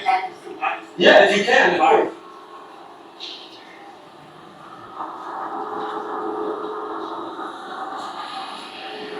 You ever been stopped before, bro? You ever been pulled over by Torrance? Your ID looks familiar. Not you as right now, but your ID photo looks familiar. Hey, can I search your car? No? That's fine. I wanted to ask you something though. Is there anything in the car that's illegal that would have prompted you to try and get away from me like you were? No? So you were just doing it just because you were nervous or what?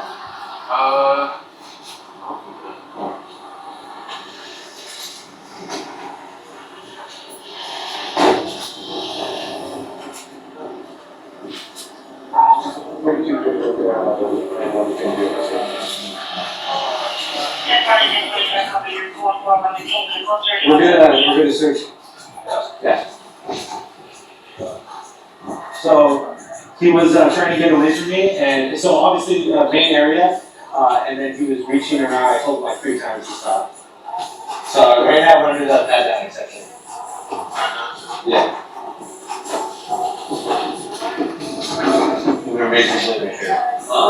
Just a razor blade. Box cover.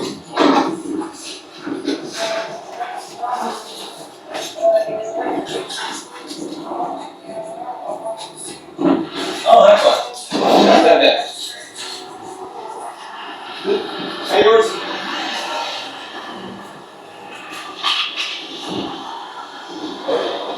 Look. Did you figure out a fire? Can you stop that?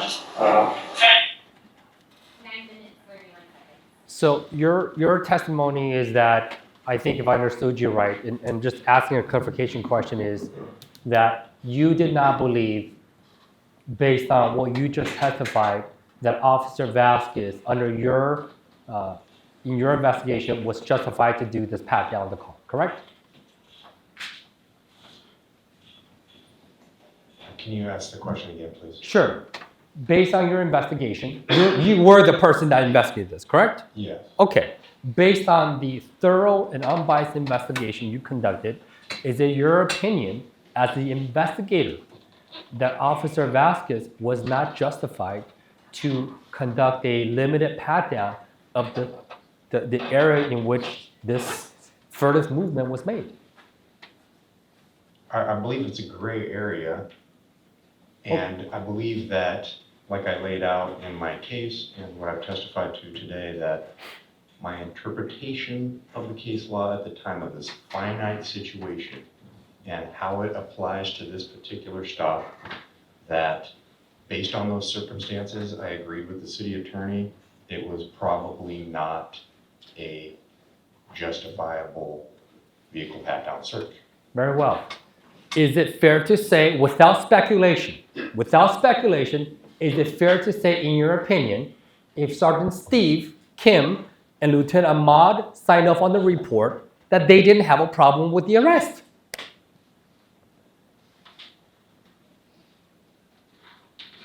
Well, I don't know what they reviewed or knew of the situation or what their understanding of the case law was at the time, but they definitely approved the arrest based on what I saw. As a watch commander, if you didn't approve the report, would you have signed off the report, sir? Me, no. Anybody? Do you know of anybody at Torrance PD, any sergeant or lieutenant, where they go, hey officer, that was a bad arrest? Do you know any supervisors at the Torrance PD that would sign off on an arrest that they would think it's unjustified or unlawful or against policy?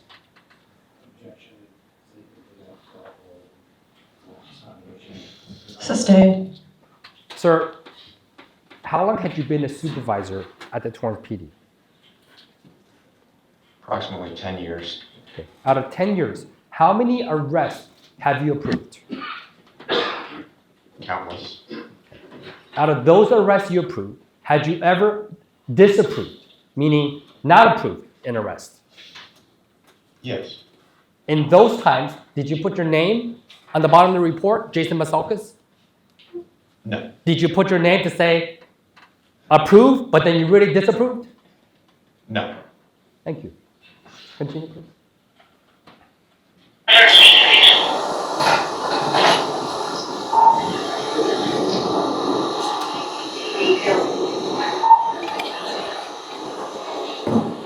What did you want here? It's gonna be a XB9 Springfield boy 376017.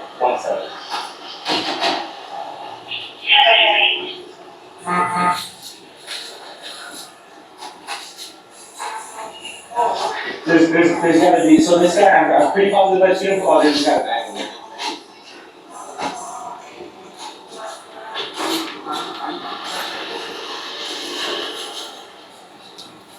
What was it? I think there's gonna be a shot too. Yeah? Yeah. He was really trying to get away from it. And he kept reaching right there where the gun was.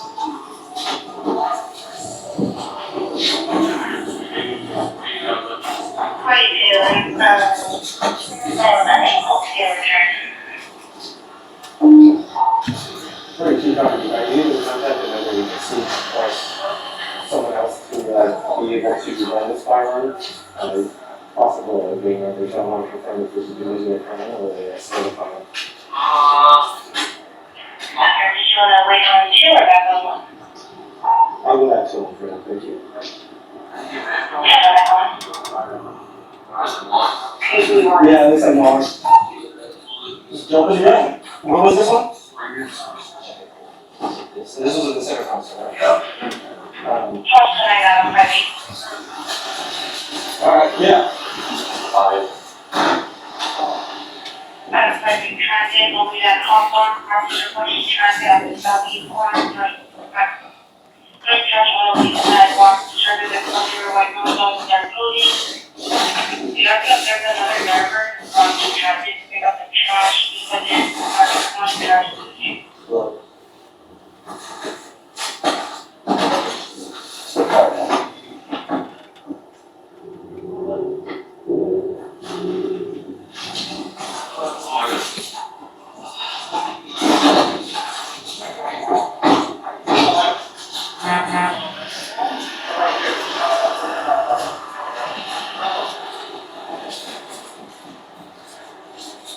I'm so sorry, man.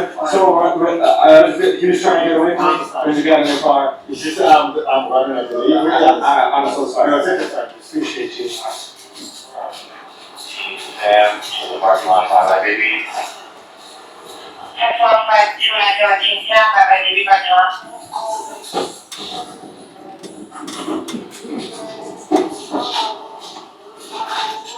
Hello, down.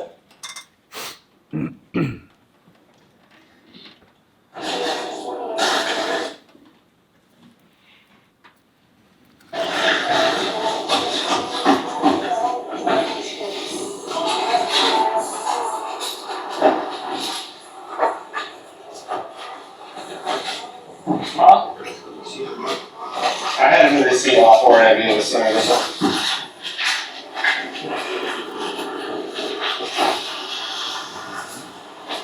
Alright, thanks for traffic. Let's get this back seat first, we'll take that box out, open that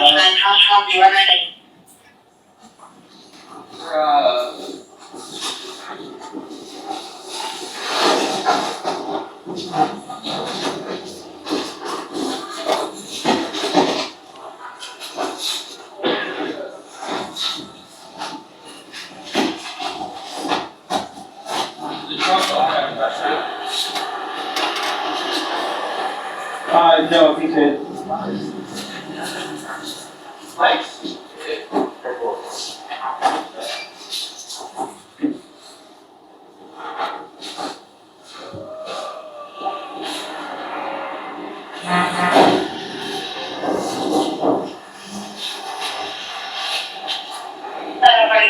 vehicle in the Los for 2020 blue Dodge Charger registered on Beacon Street.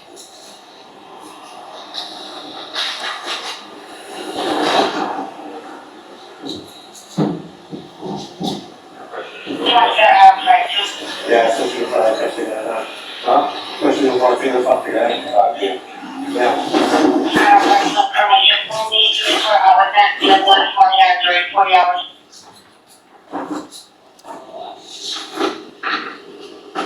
Touching property, did they encounter a subject or just a vehicle?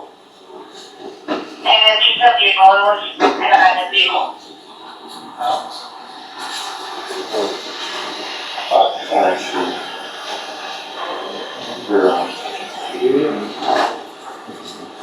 What?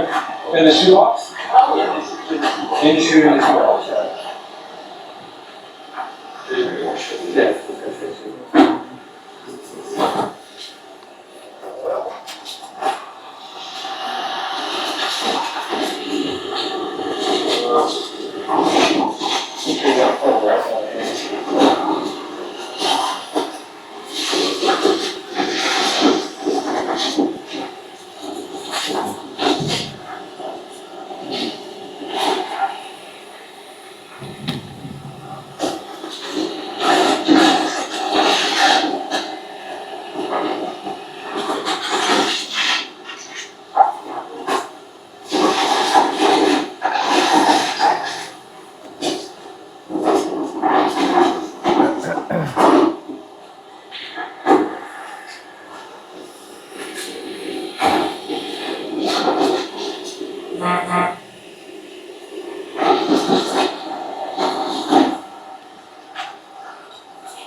This related vehicle involving a possible shooting, potentially in other city, for the city. That's what happened in other city. Stop that, Ms. Cohen.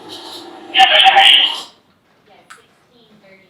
So during this investigation, it was discovered this pistol that was recovered was possibly used in a shooting, correct? I don't recall. Did you find out? Hey, what happened to the gun? As I sit here today, I don't recall if that gun was used in a shooting. Continue. No,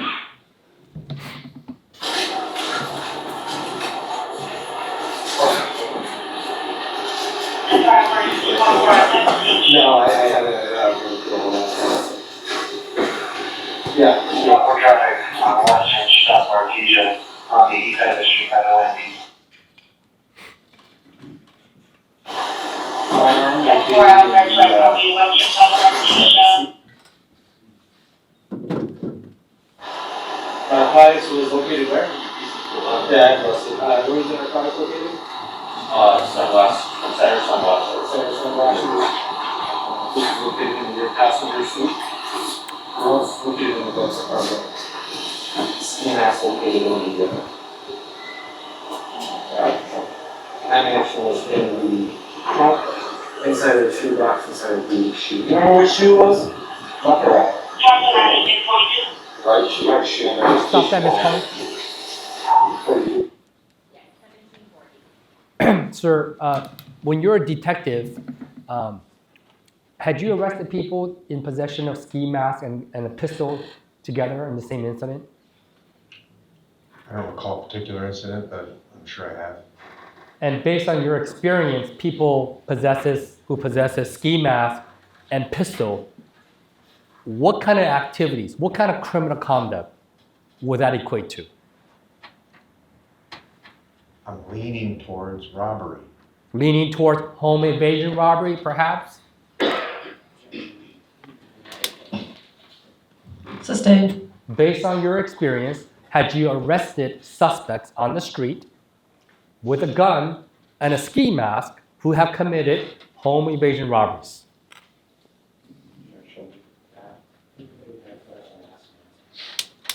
I'm asking just what is the personal knowledge? You could answer the question. I don't recall a particular incident.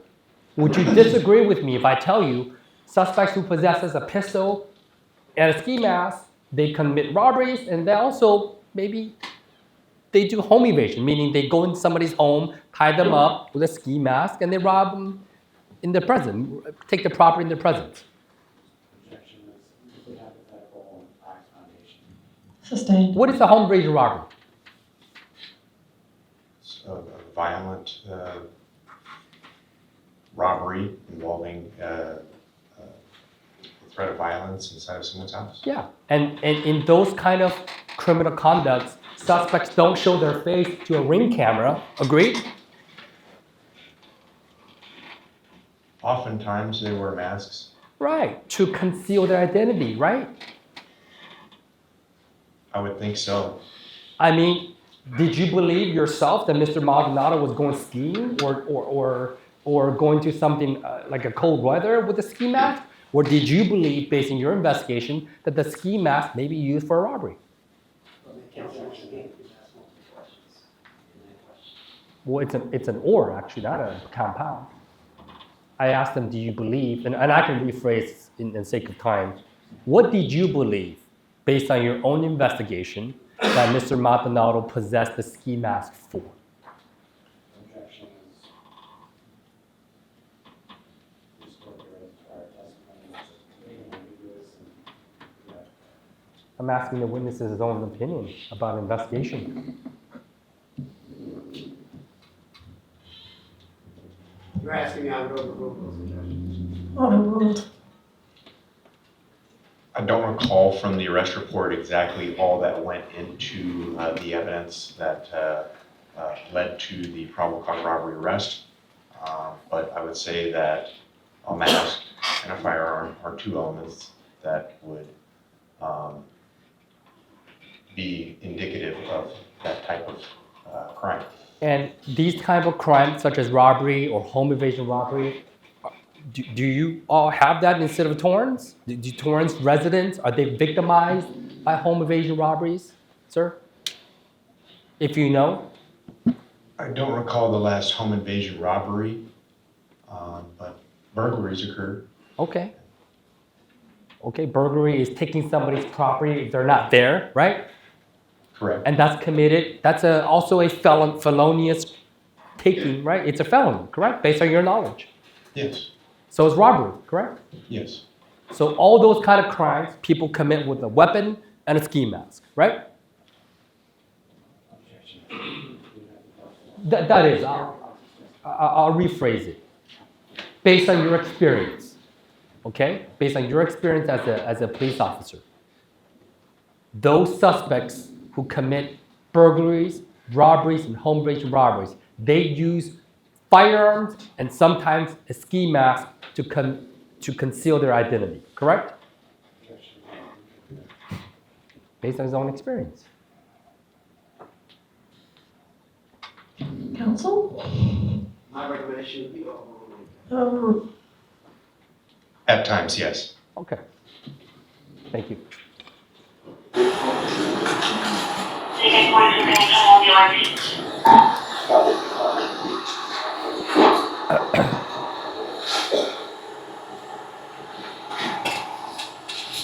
You from Harvard City Boys, bro? Are the detectives over there gonna know you? For any reason? Was that shooting reported 2 weeks ago? I would. You gonna stick around? I get it, you're innocent, bro. You're innocent guy.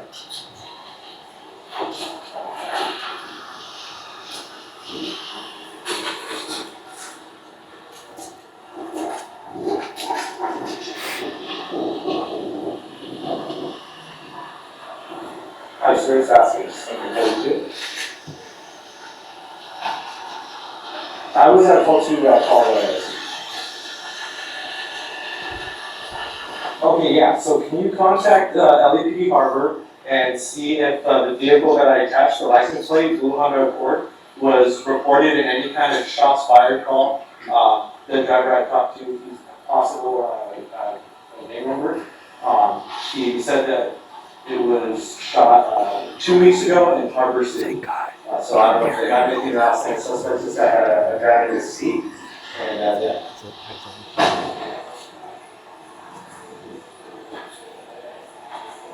Yes. I mean, yes.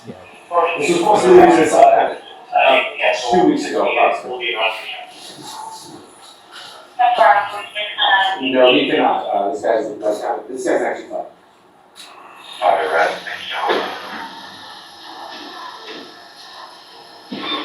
Yeah.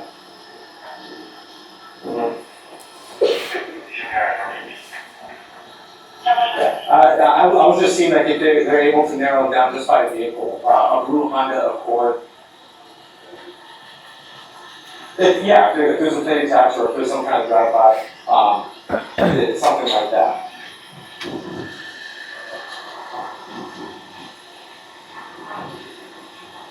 Correct. No.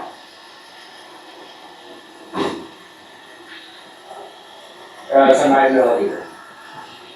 Yeah. And then I have one more request. Could you run him to another agency?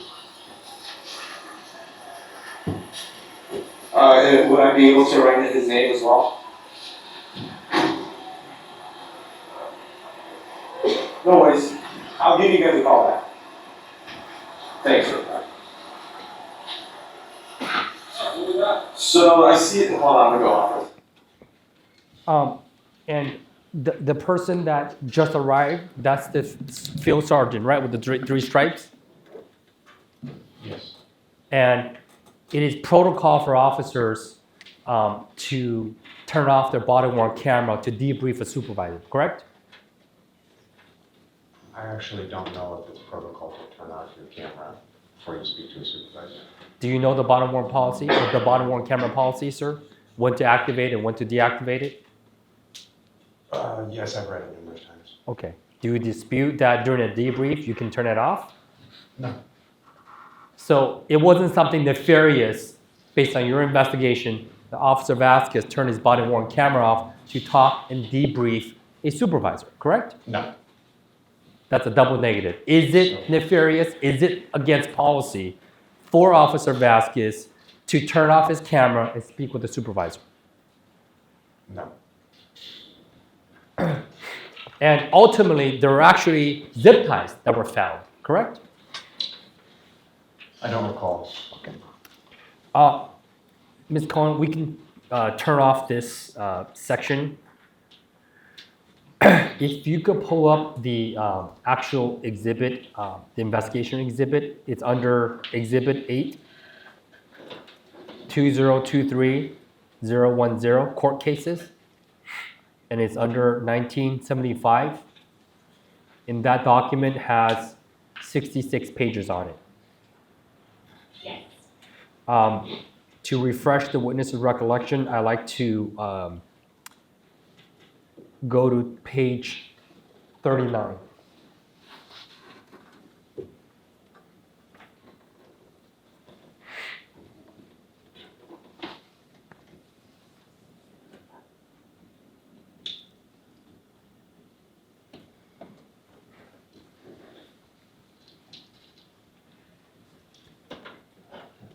Can you scroll down, please?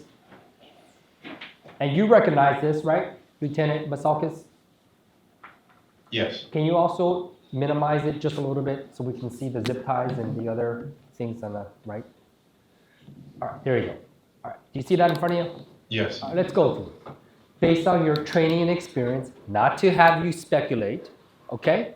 Can we agree that that suspects, bad guys, criminals who victimize others use sometimes gloves to commit burglary, robberies, or home invasion robberies? Yes. Okay. How about a gun? Yes. How about zip ties? Yes. How about ski masks? Yes. And those kind of crimes, such as burglary, robbery, home invasion robbery, they occur in the city of Torrance, right?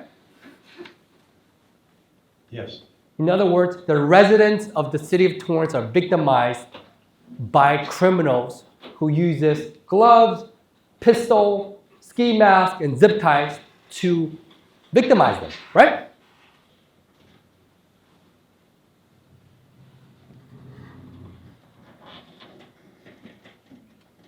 Yes.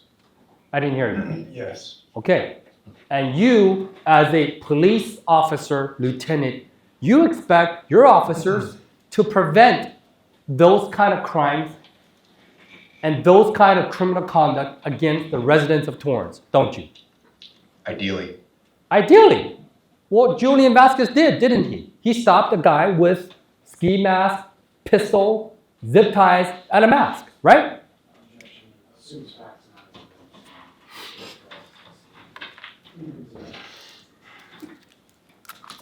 I'll ask another question. I think it's pretty evident. Let's go through some of the case laws. I think you testified earlier that there's some case laws that you research as part of your investigation file, Yes. and you attach those case laws, correct? They were attached as part of the Alameda County DA's office pamphlet that they put out. Okay. The Alameda DA's office puts out a pamphlet. In this particular case, it was regarding pat downs, search and seizure vehicle pat downs. Okay. And you also attached some, I think you mentioned Michigan versus Long. You attached some other cases alongside with the Alameda District Attorney's Office publication. Is that right? I don't recall. Okay. Well, you testified about Michigan versus Long. Do you remember that? Yes. All right. Ms. Cohen, can we go to page 55 out of 60 in this PDF? Yes, you're going to page 55 out of 66. 66. Did I say 60? I'm sorry.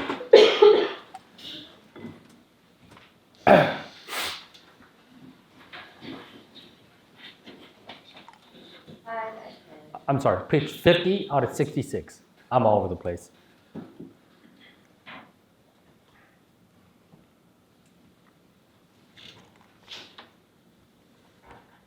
Okay.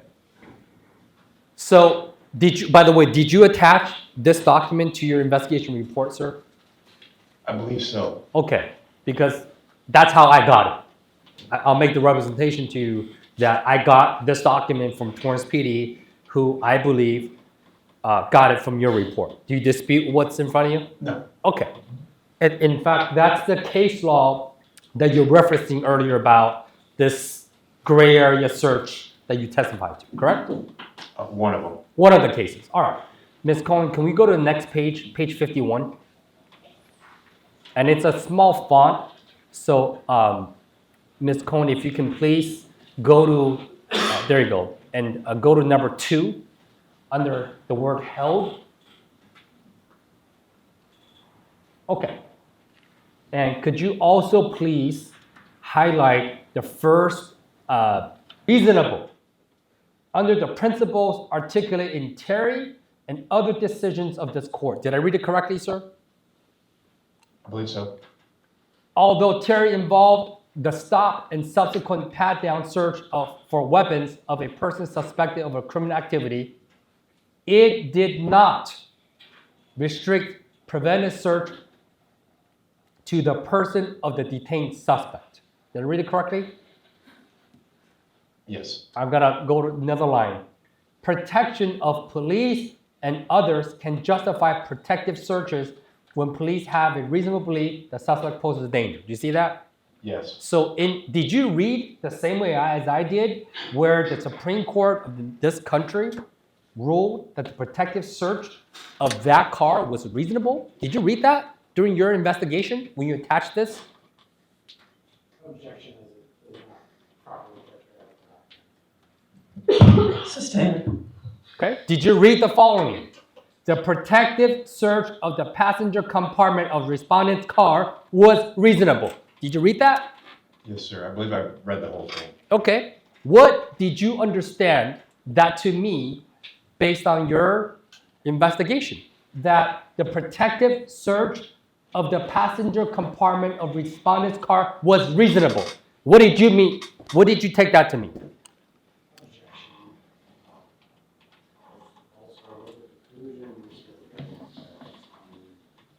He testified to this case.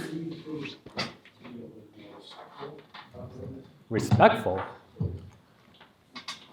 I would ask you to lower your voice a little bit when you're asking the questions. And I'm sorry, what was your objection again? Also,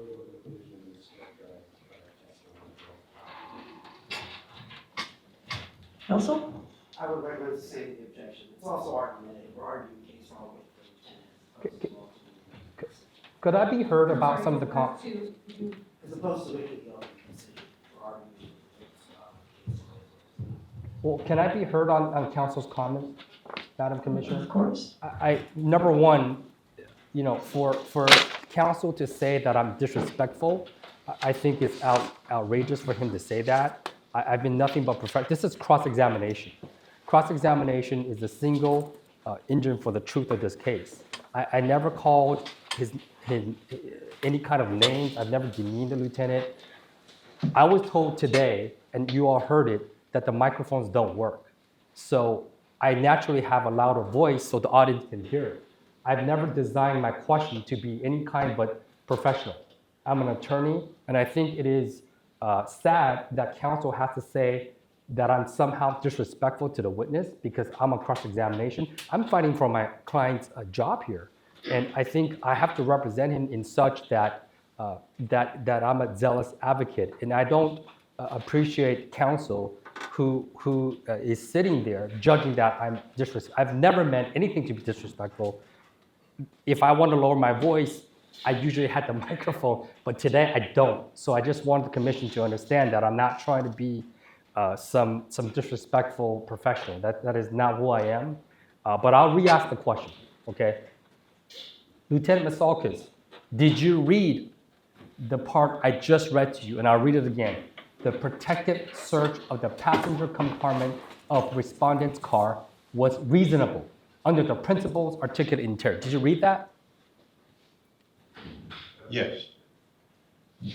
Okay. When you read it, and you also just testified to this commission that part of your opinion was based on what you read in this case, correct? In the case related to this case decision, yes. But you testified, you testified, sir, didn't you, a few minutes ago, that you relied in part on Michigan versus Long informing the opinion that my client's pat-down search of the car was against policy. Was that your testimony, sir? I don't believe I said it was specifically against policy, but I believe I said it didn't meet the criteria for the case law decision. Okay, so in asking you inquiries about that line of thoughts, when this case reads the protective search of the passenger compartment of respondent's car was reasonable, what did you take that to mean without rendering any legal conclusion?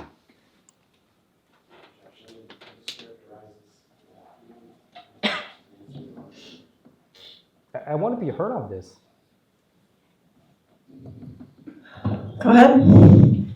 This witness testified that he reviewed this case in part in formulating his thought process concerning this search of the car. I think I'm allowed to ask him. I'm not asking him about any legal conclusion. I'm asking about his thought process in relationship to what he testified to. I think I'm allowed to inquire, because otherwise, then every time he says something about a case or some kind of ruling, counsel's going to object and I can't ask him. And that would be a travesty. That is not the pursuit of justice here.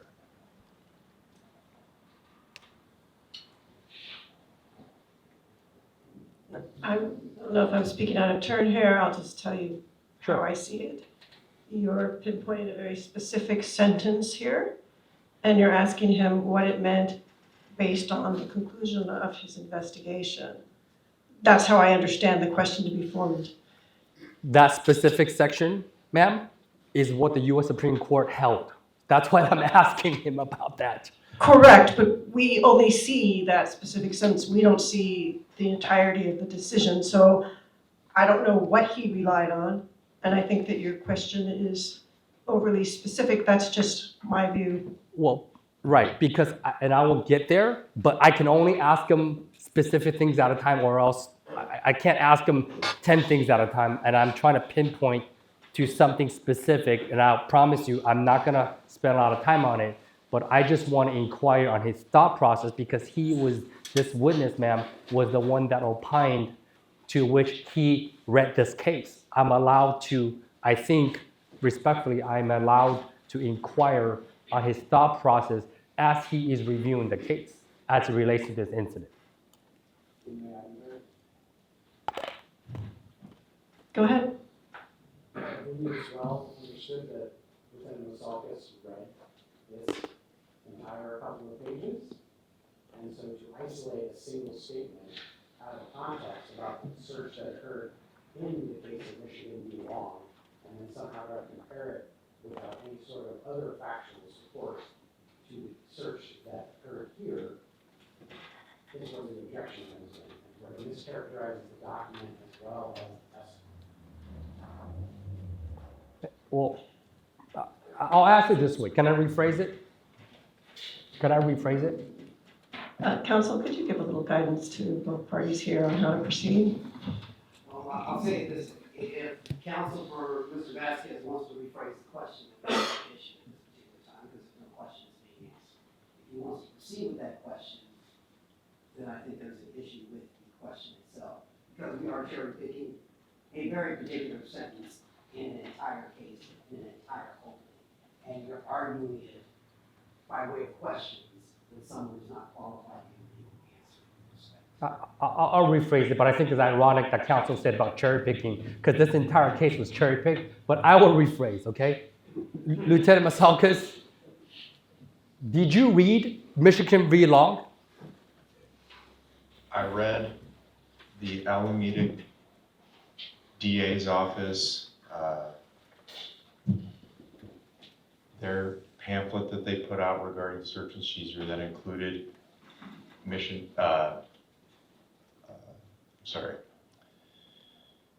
v. Long. And I also included a section that I identified, I don't know where I got that from, the evidence code, or I don't know where I obtained that, but nonetheless, I did review it. Okay, and you testified in part that part of your basis of rendering the opinion that there's something wrong with the pat-down search of the car was in part relied upon Michigan versus Long. Did I get that correctly?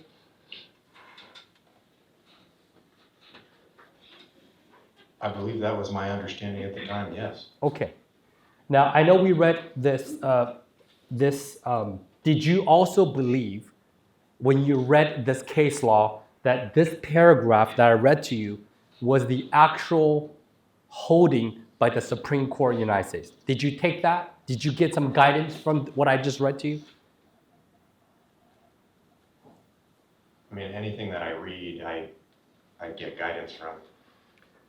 And I'm gonna read the last part, and I'll go to a different subject. Okay? Unreasonably. It's at the bottom. You'll have to scroll down a little bit.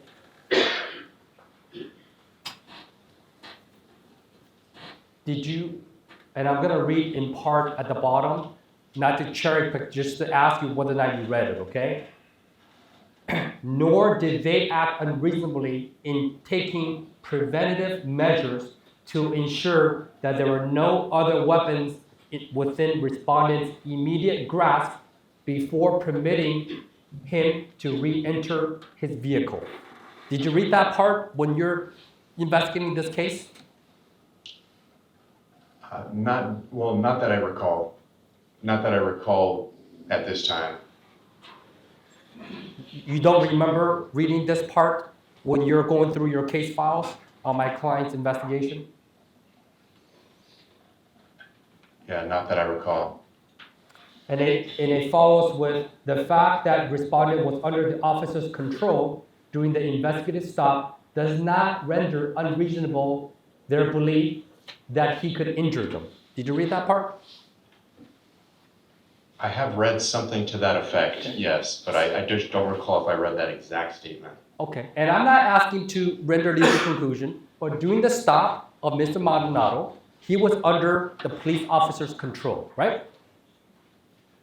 Yes, I mean, he was handcuffed and he was sitting on a curb, right? yes, Okay, and I think your testimony was, well, there's no immediate threat because he was already handcuffed. You testified to that in front of the commission, right? I believe I testified to the immediate access to the vehicle. Right, but did you read the part where the Supreme Court of this country says that it was, and I'll read to you, nor did they act unreasonably in taking preventative measures to ensure there were no other weapons within respondent's immediate grasp before permitting him to re-enter the automobile. Do you remember that? I don't recall, sir. Do you take that to mean, based on your investigation, that even though a suspect is under the police control, per this case, the officers can still do a pat down because the guy's gonna go in the car after he gets released? Did you take that to mean what the officers could do?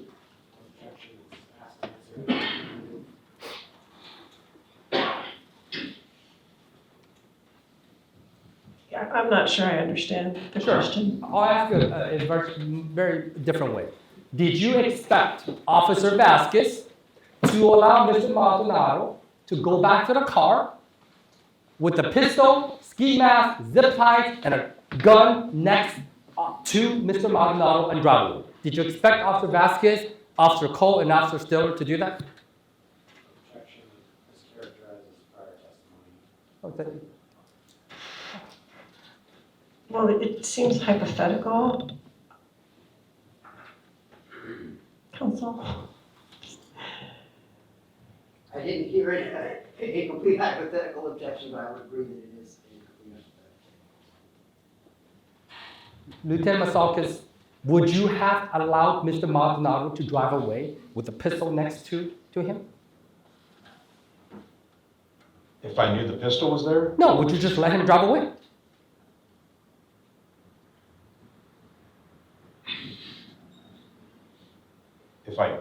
Did I know he had a pistol in the car? Let me rephrase my question so you understand, okay? You have based on this scenario, I'm not trying to give you any other hypotheticals, I'm not trying to have you opine and legal conclusions. We agree that this suspect had a bullet hole in his car, right? Yes. We agree that he tried to evade Officer Vazquez, correct? Yes. We agree that he had made furtive movements, correct? Yes. Based on those factors, would you have just let this guy walk away, have a nice day, sir, take care? Not necessarily. You would have patted him down? Yes. You would have made sure there's no guns in the car that they can shoot and kill you? Possibly. Well, do officers get killed on traffic stop? Of course. All right, you could take that down now. And by the way, the two officers on scene, let me guess, you didn't interview them either? The two officers that we saw in body-worn camera, did you interview them? No, I did not. All right, so I think we discussed 3 incidents, and I'm going to go to the final incident under, this is the Hamlin incident. Do you remember that? Before, and I think maybe we're all a little tired and could use a break, so Okay. let's take a break for 10. We're off the record.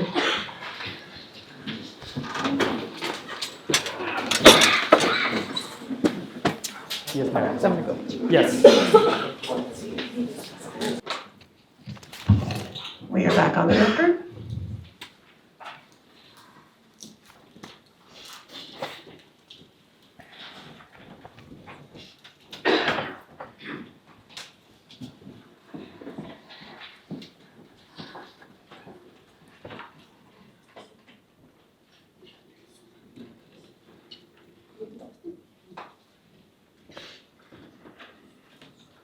You may continue. Thank you. Lieutenant Vazquez, I wanted, before we go to the next case, we discussed Mr. Yusuf, Mr. Maldonado, Mr. Hernandez, and we're gonna go to Mr. Hamlin, which is the It's another vehicle search when Officer Vasquez was on field training. Do you remember that case? Yes. Remember that incident? Yes. And Officer Vasquez's training officer at that time was Officer Sid, C-I-D? Correct. Okay. You investigated that case? Yes. Okay. I know we've been talking about vehicle searches, but here goes another vehicle search case, okay? Now, that case occurred on, if I tell you May 18, 2022, do you have any reason to dispute the incident date? No. Okay. And let's talk about training, all right? We established that Officer Vasquez, as far as your investigation goes, received 0 formal or informal training throughout his career at Torrance PD, correct? Sustained. Was that your testimony, sir? I don't believe so. How many hours of vehicle search training did Officer Vasquez receive in training at any point with the Torrance Police Department?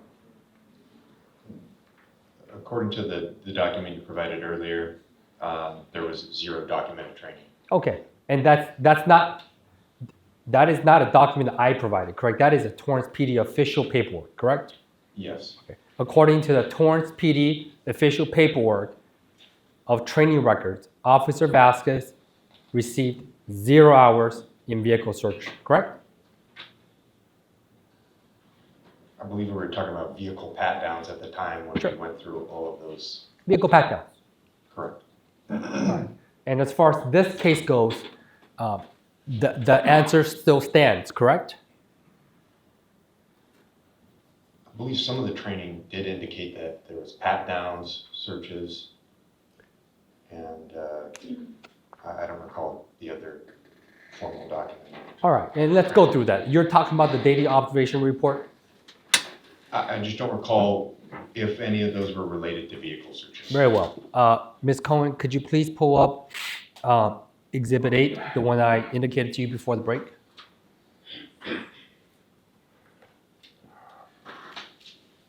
See for the record, you announce these. Yes, sir. It is Exhibit 8. Under Exhibit 8, there are numerous documents. This document is labeled DOR_daily observation report _month 5_15 Vasquez, Julian. You see that in front of you, sir? Yes. Okay, I know the fonts are real small. I'm gonna ask Ms. Cohen to enlarge it in a bit, but generally, this document is the daily observation report, right? Yes. And this is the same document we saw last time in day 1 of the hearing where Mr. Yusuf had the DUI arrest. It's the same form, but different training officer, different incident, correct? Correct. And the daily observation report, just to refresh everyone's memory, is the daily paperwork a field training officer completes after a particular shift or day, right? Yes. And let's see. So in this case, Officer Vasquez, on the right corner of this document, if you could, Ms. Cohen, please scroll to your right. You see the date of training 5/17/2022? Yes. Okay.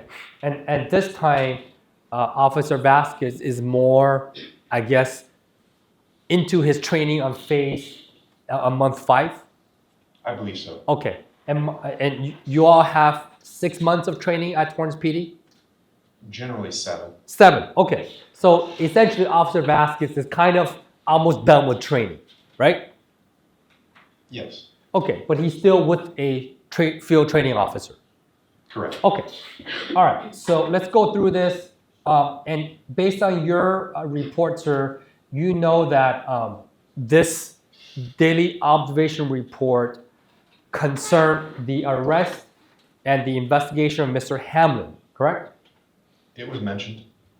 Well, no, this Mr. Hamlin, his complaint or his investigation was assigned to you to investigate in this internal affairs case, right? Yes. All right. Ms. Cohen, could you please go to page 2 of 4?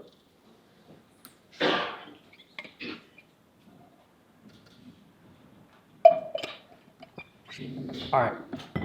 And you read this document prior to tonight, correct? During your investigation. Correct. Could you go to page 2 to 4? Yes, this is the top of page 2. Oh, I'm sorry. Could you go to the bottom of page 2?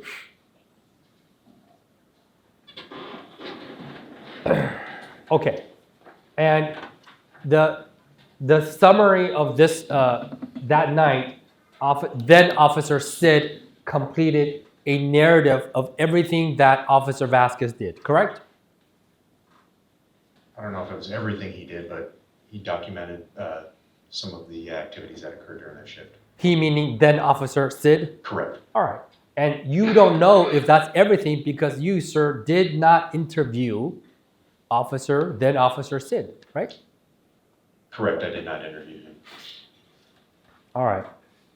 Let's go to page 3, Ms. Cohen, under the head note 15. If you could kindly blow it up a little bit and highlight it, and I'll read it to the witness.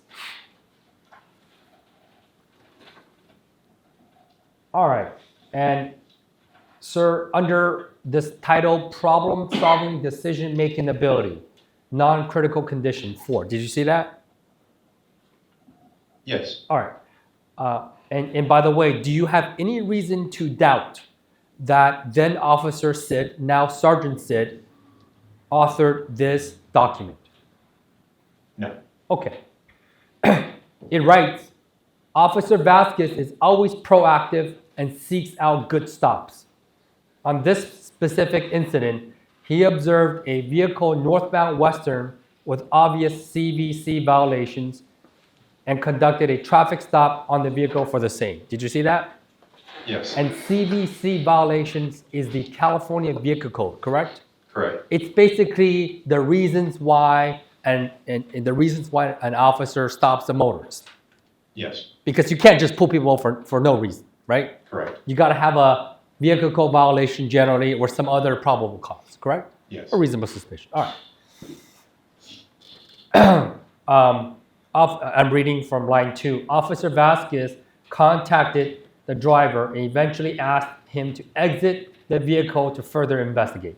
See that? Yes. And did you take that to mean the driver to be Mr. Hamlin? Yes. Okay. Officer Vazquez safely detained the subject and conducted his investigation even though the subject was argumentative and did not cooperate with Vazquez's investigation. You see that? Yes. Did you take that to mean that Officer Vazquez made good decisions with combative suspects? Did you take that to mean what Sergeant or then Officer Sid wrote? Something to that effect. Yeah. Yes. He was able to de-escalate and talk to people who are argumentative, right? Yes. Okay.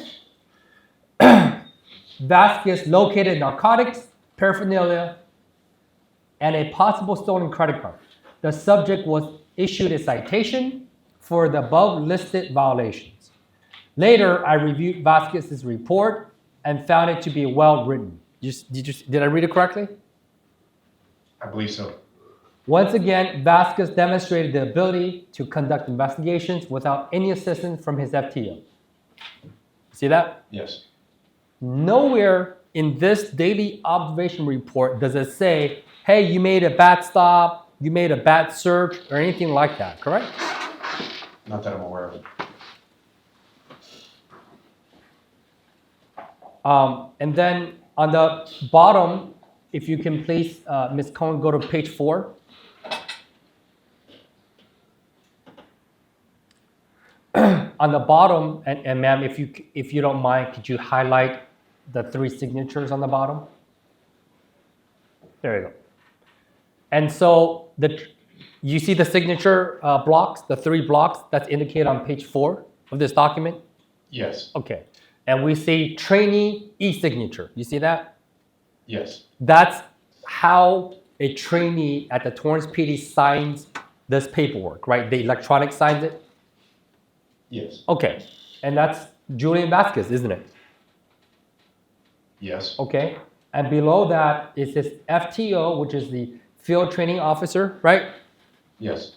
And it's the Sid Daniel. You see that? Yes. And that's now Sergeant Sid, then Officer Sid, correct? Correct. And then you have Field Training Officer, FTO Supervisor, e-signature. You see that? Yes. And that's Sergeant Stiller, right? Yes. And so in this case, did you interview Sergeant Stiller? No. You never asked any of these two gentlemen, hey, if this arrest was so bad that he could get fired for, why did you approve the report or why did you send him off training? Any conversation to that like? No, but I don't believe the DOR said anything like that.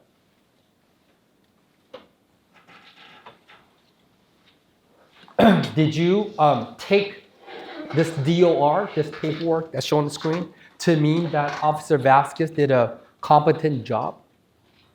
Yes. Did you take this DOR, what's written in here, to mean that Officer Vazquez was callous or reckless in any way?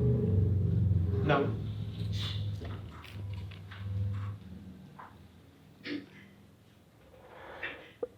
And this arrest, sir, this arrest for Mr. Hamlin, that was also approved, correct? I don't recall, but I would assume so.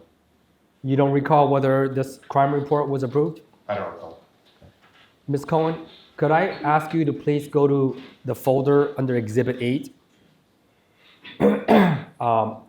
It's going to be the last 4 of 2753.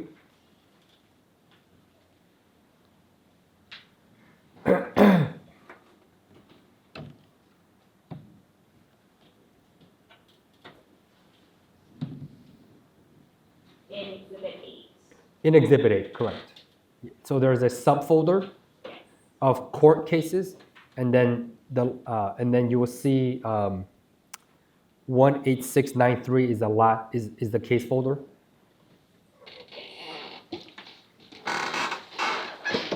There is 173 page document. Correct. And would you please go to page 5?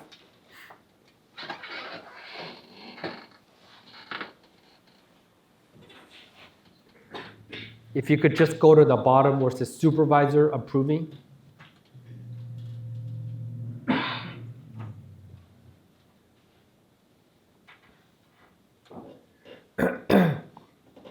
If you could highlight the supervisor approving's name.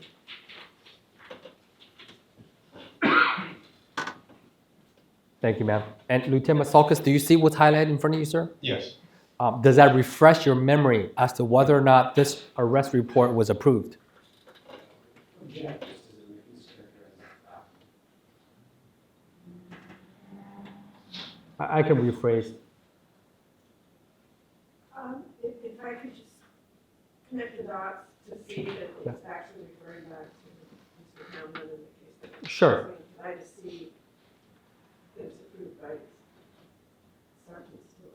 Okay, yeah, I'm not misrepresenting. I just want to get the supervisor and I'll scroll up and I'll make sure I show everyone that this report was in fact concerning who we're talking about. I don't want to mischaracterize the document. Can you read the bottom words for the commission? The supervisor approving is Sergeant Stiller. Okay. What does that mean to you when supervisor approving's name is on the bottom of a report? That he signed off that he's approving this report. Okay. And Ms. Cohen, just out of transparency, can we go to page 2 of this document?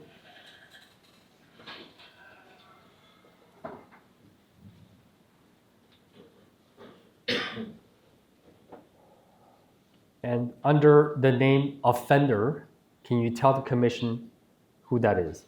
It's right underneath the word status, or next to the word status, a little bit down. A little bit down. If you can enlarge that, where it says offender, we'll connect the dot of who the offender is.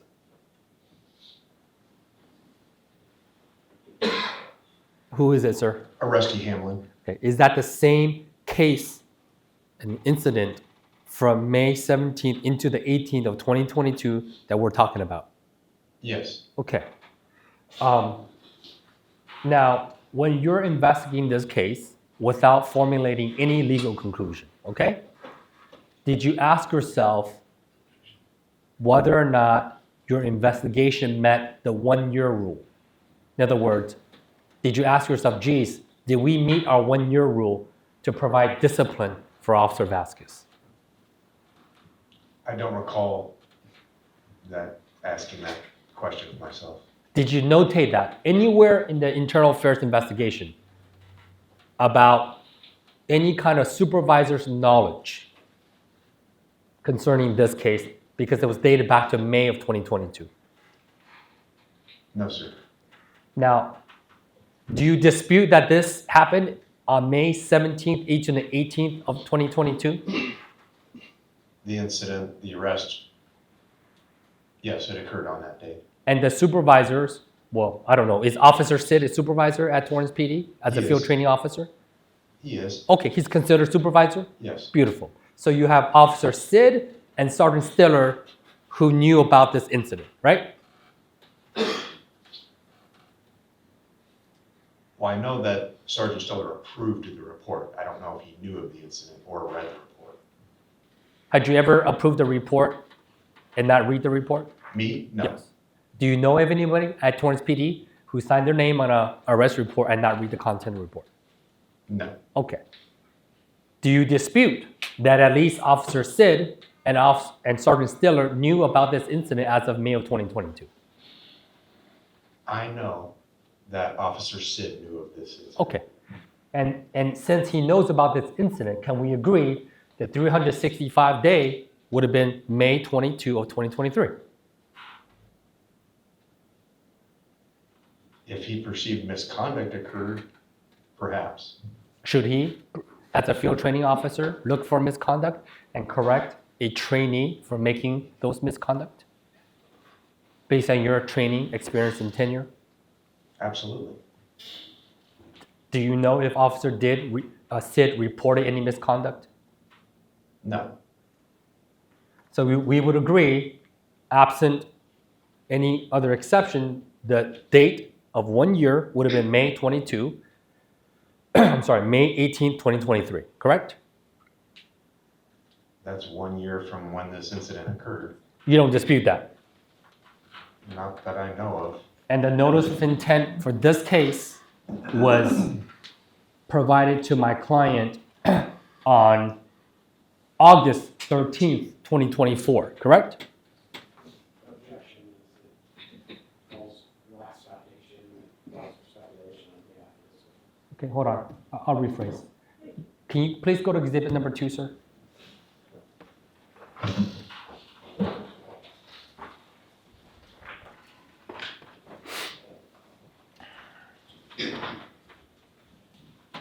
Just gonna wait till everybody's there. You recognize this document?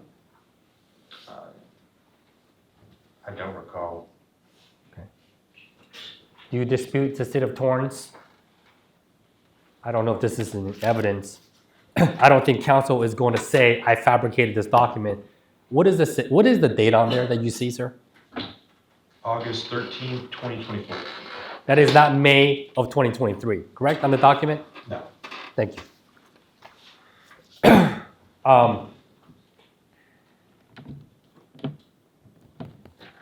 All right, so I think I'm going to ask you the last question about vehicle searches, and we'll move on to another incident, okay? After this incident was completed, after the case was completed, after the investigation was completed, I think you went back to patrol for some time as a patrol sergeant, correct? Do you mean when I was working IA and then I went back to patrol? Yes, sir. That's correct. Okay, so after you left internal affairs, you went downstairs back to a regular patrol sergeant, right? Correct. In that capacity, and all the way to current time, were you ever briefed by department personnel about vehicle searches and pat-downs? I mean, we discussed those things in briefing, if that's what you're getting at. Yes, sir. Yes. In those discussions, were you ever told in those discussions that if a detainee is handcuffed on a curb, the officers can still go pat down the car for weapons for officer safety. Any discussions related to that topic? Not that I recall. All right, so we're done with our discussions on vehicle searches, sir. I want to kind of transition to another incident that you testified to on day one of the hearing, which is Mr. Purcell. Do you remember that incident? Yes. And so, Ms. Cohen, can we bring up Appellant Exhibit D as in David again?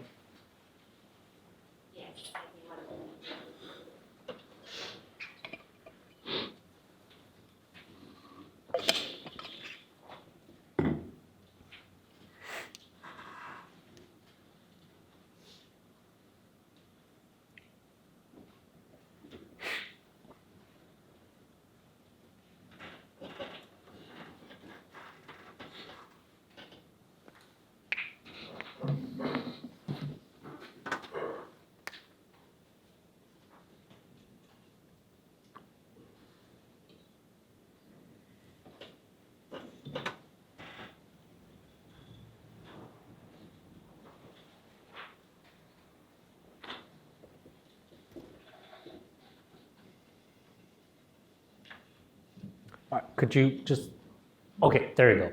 All right, we discussed that in the first week and earlier this evening, right? Yes. And then we finished Hamlin, correct? Yes. We finished Hernandez, correct? Yes. And Ms. Cohen, if you can scroll down, please, in that document. And then we have, and you investigated, and we also talked about Maldonado, that's the guy with the bullet in the car, right? Yes. Okay, what's left is Purcell and Wimberly, correct? Yes. Is that the universe of cases or incidents that you're in charge of as the primary investigator? Related to this hearing, yes. Yes, sir. Yes. Okay, all right, so we're gonna talk about Purcell, okay? And Ms. Cohen, if you could take that down, please.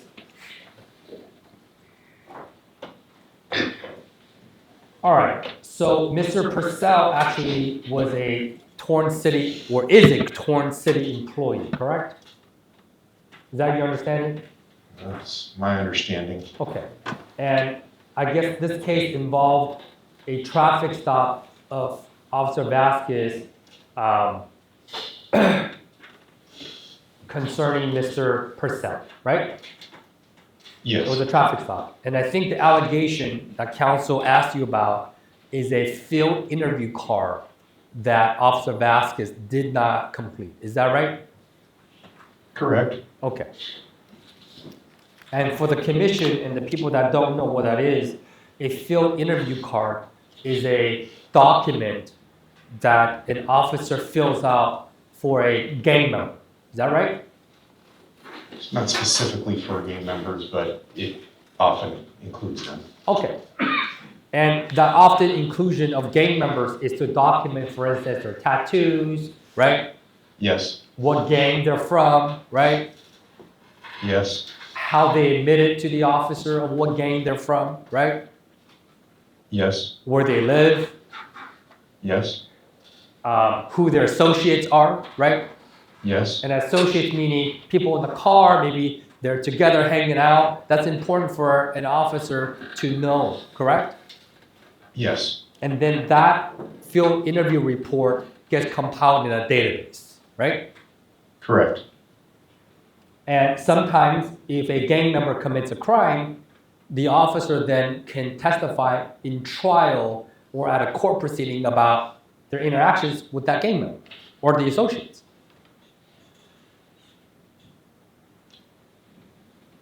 I don't know if that would be, I don't know if that would be the case. I just don't know. Okay.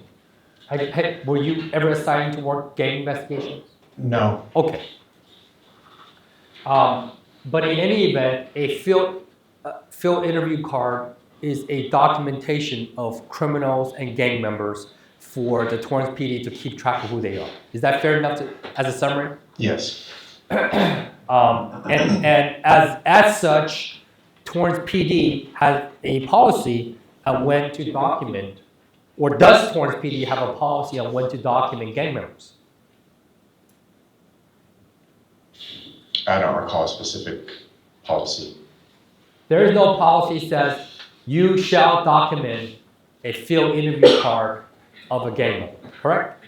Not that I'm aware of. And you understood that Julian Vazquez was being investigated for failure to document a gang member in a field interview card, correct? I don't believe that was the allegation. Well, part of the allegation was he was discourteous, correct? Yes. And part of the allegation was that Julian Vazquez profiled this Mr. Purcell, correct? Correct. However, you understand that one of the issues in this case was the field interview card that was not filled out, right? That was a discovered allegation. Okay. And you understand that at the end of this case, in fact, let's go to the exhibit, Ms. Cohen. It will be under Exhibit 9. And if you can go to the final summary in this book.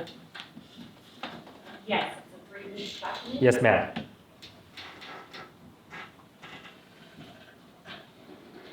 And could you just blow up the first page? And do you recognize this document, sir? Yes. Had you seen it before? Yes. Okay. You've seen it as part of all your investigations concerning this case?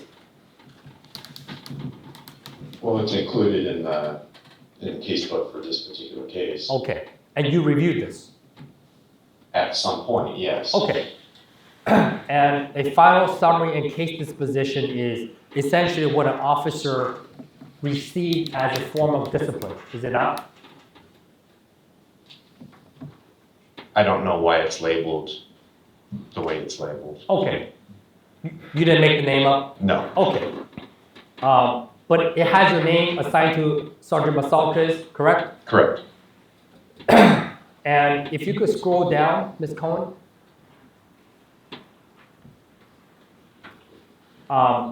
Under, it says Bureau Commander's recommendation, and you also saw this portion at some point during your investigation, correct? I've never seen that.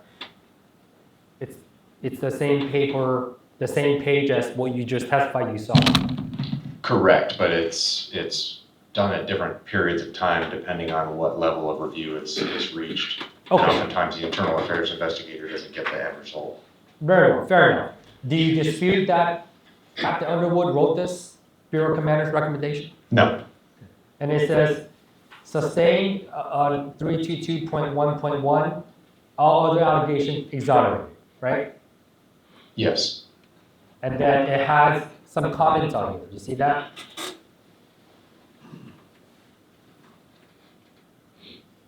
You see the other comments on the bottom? Below disposition? Yes, sir. Yes, sir. I'm sorry, Ms. Cole, could you scroll down just a little bit? Okay. It says, training recommended along with education reminder, correct? Yes. Okay. Training is go to a training, correct? Attend some formal training, right? Yes. What is the education reminder?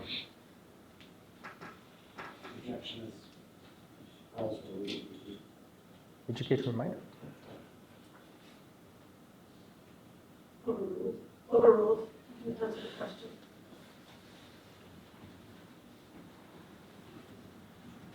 In my opinion, it's been defined as a written verbal warning. And based on your tenure, training, and experience, is that a form of discipline, sir? During my tenure, no. Okay. I mean, that's like saying, hey, do better next time kind of thing? It's used as a tool to alter behavior. And I guess my follow-up question is, do you find, based on your tenure, not asking you to speculate, but just based on your tenure experience, had you seen officers get fired from an educational reminder? No, not that I'm aware of. And we can go through this document as we see it, but was there any mention about Julian Vazquez being callous or reckless or dishonest in this document or in this investigation that you investigated? Any investigation that I've investigated into Officer Vazquez? Yeah, in this case. There was allegations of dishonesty as part of the complaints. And that was exonerated, correct? I believe so. Was there any evidence that you found, because you're the primary investigator in this case, correct? Yes. Was there any evidence that you found that Julian Vazquez was dishonest? No. How about reckless? No. How about callous? No. Take that down.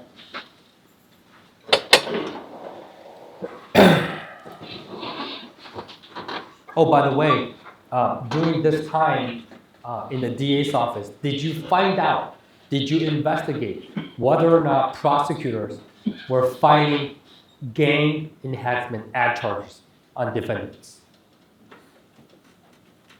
I don't recall learning that at that time. Okay. Do you know what a gang enhancement is?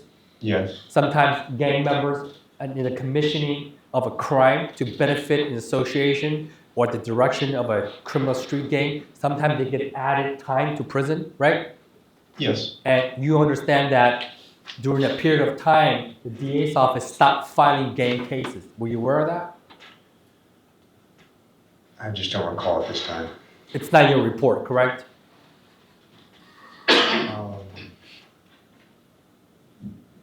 I don't recall. If the primary objective of a field interview card is to document gang members, did you ask yourself during the investigation, hey, are we prosecuting gang members for this added enhancement? Did you ask yourself or investigate this issue whatsoever in this incident? Objection is it lacks foundation in mischaracterization.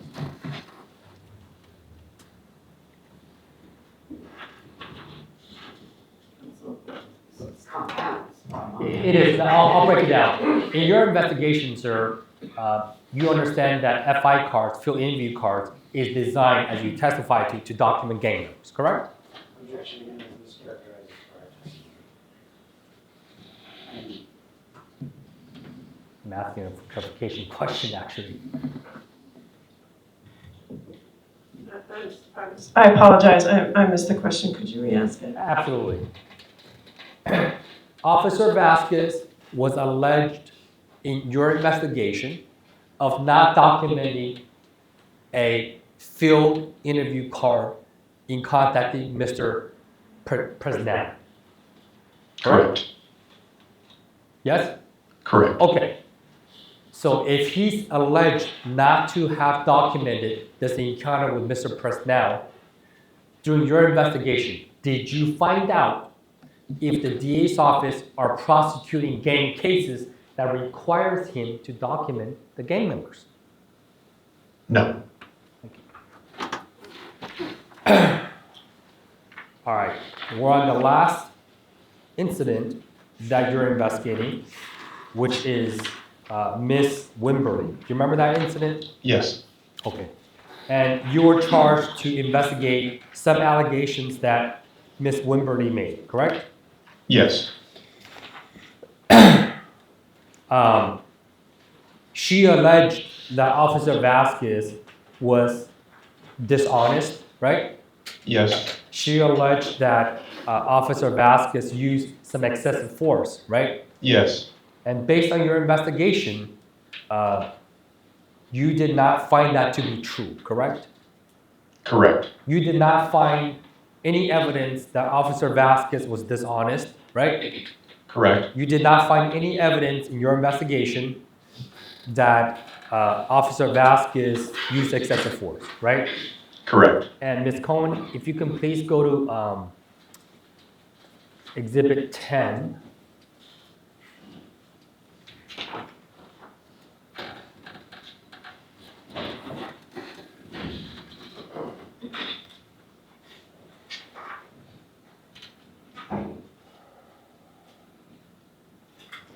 Yes, there's a document that's 80 pages.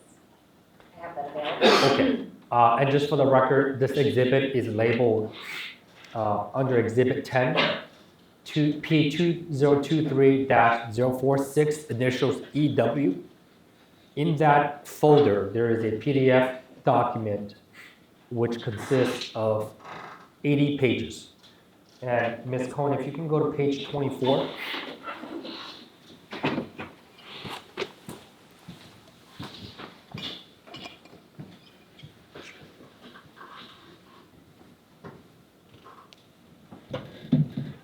Where it says, in regards to dishonesty.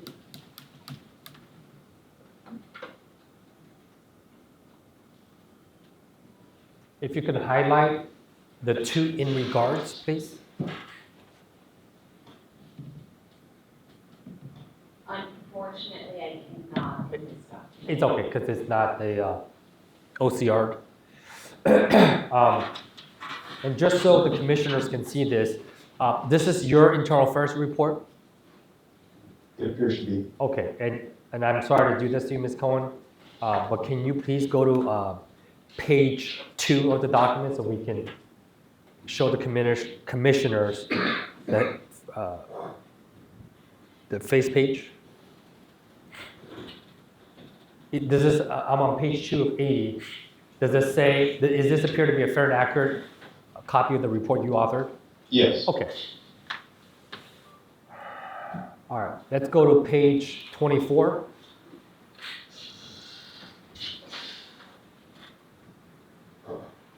All right, on page 24, could you at least, not highlight, but could you, I guess, from point to point, box in regards to dishonesty? It does not appear to let me in this view. Okay, it's not, but I think you can still like make a rectangular shape around that paragraph. Because I'm looking at this from the Dropbox, I cannot, but I can switch. It's to okay. the hard PDF. You know what, I'll just read it to the witness. In regards to dishonesty, do you see that, sir? Can you see that from where you're standing? Yes, sir. Okay. In regards to dishonesty, the internal affairs investigation established through interviews and a review of available video footage that the allegation is not true. Do you see that? Yes. Did I read it correctly? Yes. And you wrote that, right, sir? Correct. All right. Ms. Wimberly thought Officer Vazquez lied about not being able to provide a supervisor and giving her a ticket. It should be noted that Ms. Wimberly did not contest the violations were legitimate. She was contesting getting a ticket. You see that? Yes. And overall, no evidence was revealed to indicate dishonesty occurred during this incident. See that? Yes. And just an overall view, Lieutenant Vazquez, during your tenure at Internal Affairs, was it common for a motorist to file a complaint after getting a ticket from an officer? Did you investigate a lot of these complaints from citizens after getting tickets? Yes. All right. In regards to excessive force, the following paragraph, do you see that? I'm going to read it to you, but do you see where the document says in regards to excessive force? Yes. The internal affairs investigation established through interviews and a review of available video footage that the allegation is not true. You see that? Yes. Did I read it correctly? Correct. And you wrote that into your report, correct? Yes. Overall, no evidence was revealed to indicate a use of force occurring during this incident. You see that? Yes. You wrote that? Yeah. Did I read it accurately, sir? Yes, sir. Essentially, Officer Vazquez told Ms. Wimberly, if you want a supervisor, go to the station, or something like that, correct? Along that line. At one point, he did say something along those lines. And to be clear and transparent, Officer Vazquez used some profanity in telling Ms. Wimberly to show her hands when Ms. Wimberly was reaching for stuff in her purse, right? Yes. And sometimes officers use profanity to get immediate attention, right? They do use profanity from time to time. I mean, Officer Vasquez, based on your investigation, didn't start out with using profanity, did he? Not that I recall. Right. It was when Miss Wimberly was reaching for things, and Officer Vasquez couldn't see her hands. She said something along the line of using profanity to get her attention. Right? He did use profanity at that moment, yes. And you know, based on being a police officer for over 2 decades, hands can kill an officer, right? Yes. Whether male or female, right? Correct. You don't teach officers to discriminate based on gender, right? Correct. You don't say, well, she's a female, I'm gonna let her reach in her purse. You don't teach that, right? No. So we treat everybody the same, right? Yes. And we tell everybody, let me see your hands, because the moment you don't see somebody's hand, they can brandish a gun or a weapon that can kill or injure their officer, right? Yes. Can I have a moment, my client? Yes.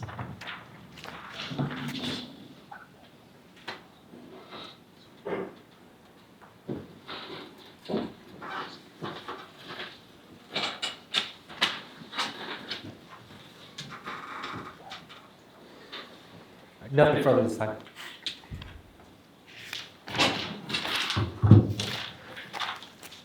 Thank you, Mr. Gother. You may begin your redirect. Lieutenant Vazquez, could you just provide a brief overview of your responsibilities as a sergeant in internal affairs? Yes, as an internal affairs investigator, it's our duty to investigate allegations of misconduct, specifically policy violations, and to gather evidence, identify witnesses, review body-worn camera footage, and to document all of our findings in accordance with whatever applicable laws there are and or policy violations, if any. And are you responsible for suggesting discipline in that field? No, sir. Are you responsible for writing notice of intent to discipline?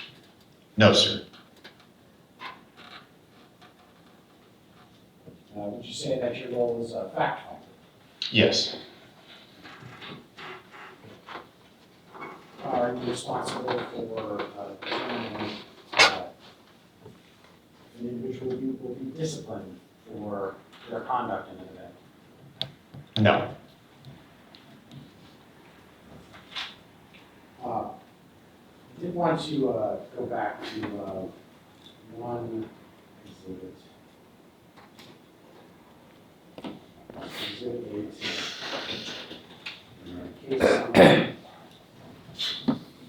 Yes.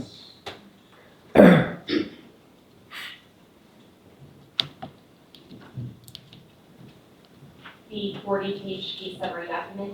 I'm sorry, could you say that again? The 40-page case summary document? Is that correct? Bottom of page 39 and the top of page 40.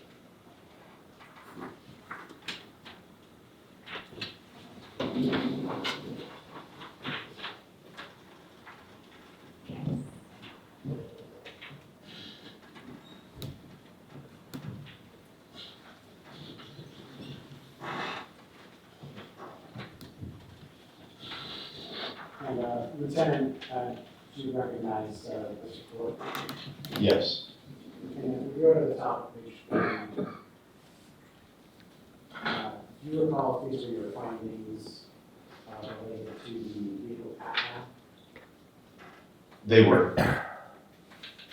And one of your findings was, I'll start reading it, based on this, internal affairs believes Officer Vazquez couldn't provide adequate justification that the driver could maintain immediate control of weapons at the time the vehicle pat-down was conducted. Particularly when the car was handcuffed, sitting down and monitored by the system. Objection. Same legal conclusion objection. Move to strike. There was exactly what I tried to extract out the witness, and that was objected to and stricken.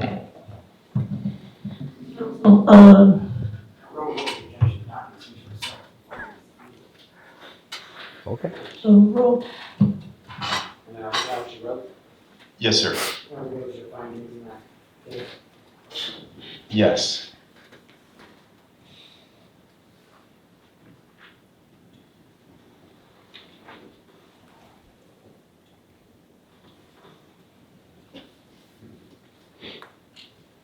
Are field interview cards used for anything besides gang members? Objection lacks foundation.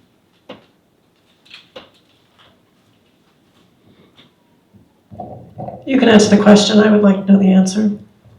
Yes, FIR cards are used for people other than gang members or criminals, but it's individuals who are suspected of being involved in some sort of criminal activity, maybe even just graffiti.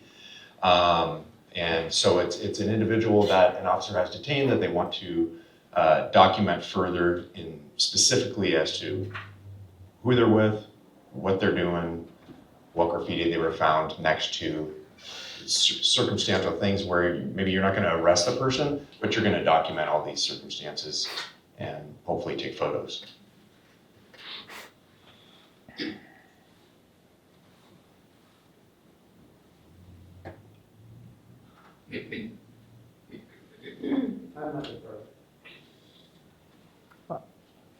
I don't know, I forgot. Do I do a recross before the commission asks questions? Or? You do. Okay, because I remember last time you all asked questions. So last question about field interview cards. You mentioned graffiti, correct? Yes. I mean, isn't graffiti committed by gang members? Oftentimes, yes. Well, don't they mark their turf, where they're from, and the territories and claiming their neighborhoods? Isn't that why you would document graffitis?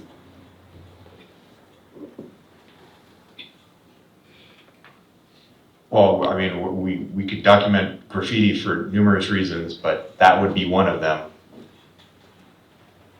All right, let's go to your case summary where you indicated the vehicle pat down, okay? Ms. Cohen, could I pull up that same exhibit counsel asked witness about on page 40?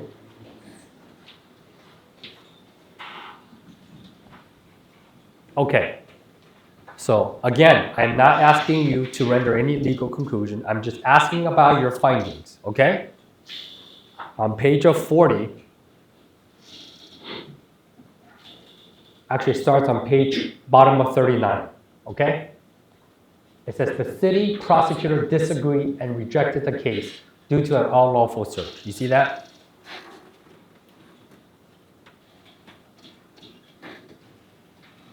Actually, you gotta go down. There you go. It starts, the last two words on that document, the city, and if you could please scroll down to top of 40. Prosecutor disagreed and rejected the case due to an unlawful search. You see that? Yes. Okay. This is the prosecutor that you interviewed that was not recorded, correct? Yes. So we don't know what you and Mr. Gonzak discussed, correct? We know what I documented, he said to me, and I wrote down on paper. And you wrote everything he discussed. He told you verbatim, quote, the city attorney disagreed and rejected the case due to an unlawful search? No, but he conveyed that point to me and I documented it. Correct. Why did you record other witnesses? Why do I record other witnesses? Yeah. Because I'm supposed to. I want to go down to a couple lines in your report where you wrote, however, you see that?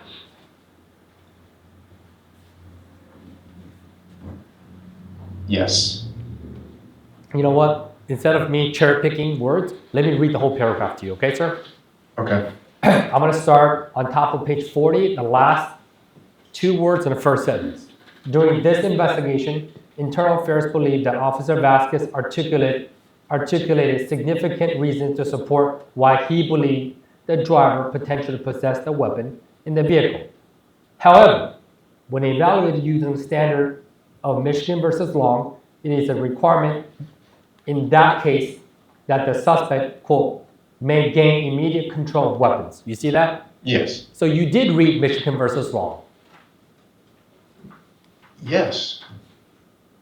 Okay, so let's go to Michigan versus Long, okay?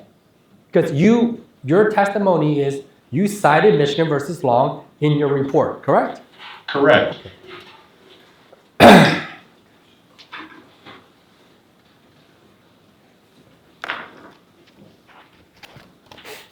Ms. Cohen, if you can please pull up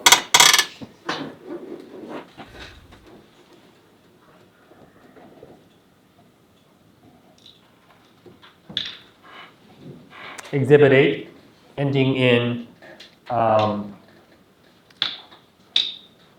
1975.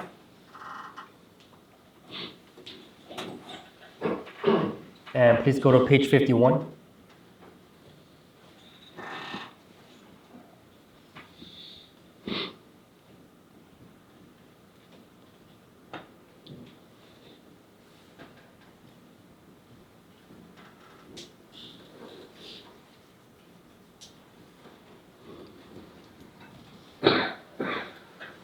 All right. Can you tell this commission if you read the entire opinion under Michigan versus Law? I don't recall. So when you wrote in your report per Michigan versus Law, what were you referring to? What section, I'm sorry, let me finish the question, you can answer. What section of the case were you referring to when you cited in your report, quote, Internal Affairs believes Officer Vazquez couldn't provide adequate justification that the driver could gain immediate, quote, immediate control of the weapon at the time the vehicle pat down. What section of this case were you referring to, sir, when you wrote the paragraph of your report I just read to you? I don't recall where I received that quote from, but I obviously obtained it from either Michigan versus Long or from the Alameda DA's office. Okay, and I'm only asking about the report that you wrote, okay, sir? Okay. You did not write anything about the Alameda DA's office in your report, did you? No, but I included it in my casebook. My question is, in your report, did you mention anything from the Alameda DA's office? I don't recall if I did. Okay, in your report that we just read, and I can pull that up on the screen, you cited a case law of Michigan versus Long that we just showed you on that screen, correct, sir? Yes. Okay, so I'm only asking about what you refer to in your report, okay? Okay. Because counsel asked you, now I'm going to just probe into a little bit more, okay, sir? Okay. Okay, my question is, I'll read you the last paragraph of the holding. If you can please, Ms. Cohen, scroll down. Right there, I'm sorry, one more, sorry, one more, there you go. Go up a little bit more. And it starts with the word nor.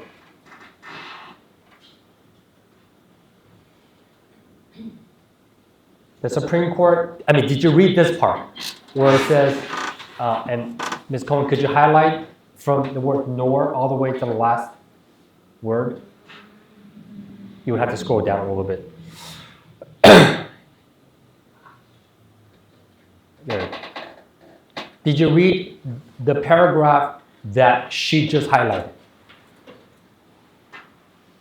I believe I already testified that I didn't, at this time, I do not recall reading that then. Okay. If that makes sense. It does. Okay. At this time, do you remember what part of Michigan law you relied on when you formed the legal opinion that Officer Vazquez was not justified to do the pat down? The part that included the prong, which is a requirement that the individual or suspect must have immediate access to those weapons. Sure, and the Supreme Court also said that nor did the officers act unreasonably when they took preventative measures to do a pat down of the car, so that way when the suspect leaves, they don't shoot at him. Did you read that portion? Objection, Mr. It's argument. This question has been asked multiple times. He's answered the question multiple times. So To say my own objection, but the question's been asked and answered multiple times. It's sustained. You could sustain your own objections here? I didn't know that. Well, remember, I can interject myself when questions are being asked that are irrelevant or redundant, and now it's gotten redundant. I mean, I'm asking, and I just want to be heard, and I'll move on. Council was the one that probed into this issue on redirect. I think at least under Evidence Code 356, under rules of completion, I'm entitled to finish the incompleted hypothetical, using his words, of these legal opinions, because that's what they are, that was rendered in the report. But if I can have just leeway to ask one more question, I'll move on to a different issue, because I know it's getting late. Is that okay? Thank you. I'm going to read a paragraph from your internal affairs report, okay? Okay.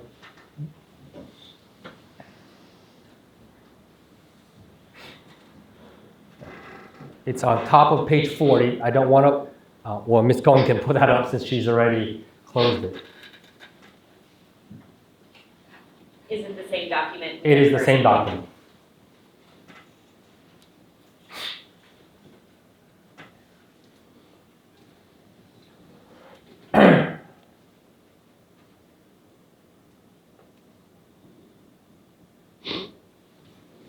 I see page 40 of 66 as the daily assignment sheet. Oh, it's okay. You know, I'll just read it to him. This is from your report, okay? Okay. I'm reading from page 40 of 40. During this investigation, Internal Affairs believed that Officer Vazquez articulated significant reason to support why he believed driver was potentially possessed a weapon in the vehicle. However, when evaluated using the standard of Michigan versus Long, it is a requirement in that case that the suspect, quote, may gain immediate control of weapons. You wrote that, correct? Yes. Okay. Having read that to you, you cited Michigan versus Long because it was unjustified, according to you, that Officer Vazquez did not articulate the reasons as required by the case law, correct?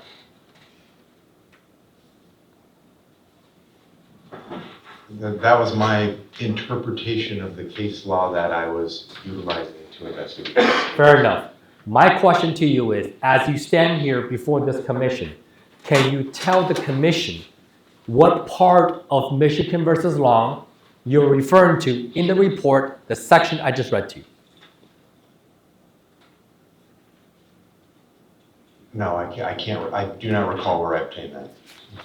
And you knew when you wrote, by the way, we could take that down now. When you got this case, you knew that this is not just one of those citizen complaint cases, right? Like you knew this case was a potential termination case, sir? No. When you investigated this, my client was on administrative leave, correct? At some point, but not when I started investigating. Right. During your investigation, or at least before this report was submitted, you knew that there was a potential chance for Julian Vazquez to be terminated, correct? No. You knew that Julian Vazquez was on administrative leave? At some point, yes. Based on your training and experience at Internal Affairs, no names, okay? No names. How many people, not lieutenants, but just officers, has returned to work after being on administrative leave? Objection is irrelevant. It's highly relevant. He just, can it be heard, Mr. Ben? You may be heard. The witness testified on redirect that it is not his job to be the decision maker. He's a fact finder. So I think I'm allowed to ask him, hey, when you're investigating this is not just one of those whodunit citizen complaints where an officer comes in for 10 minutes and gets done with the interview. This is a case where, at least when he turned in the report, Julian Vazquez was on leave. And my understanding is people on leave don't come back. So I'm just asking him his mental state, his frame of mind when he's investigating this. I think that's totally appropriate. Okay, but he also stated his role as a fact finder, so if he's finding facts in an unbiased manner, why would that be relevant? I think it's relevant because I believe, ma'am, this investigation was biased. He didn't record interviews. He didn't interview a bunch of witnesses. So I would like respectfully some leeway to get that answer from him. I believe he knows the answer.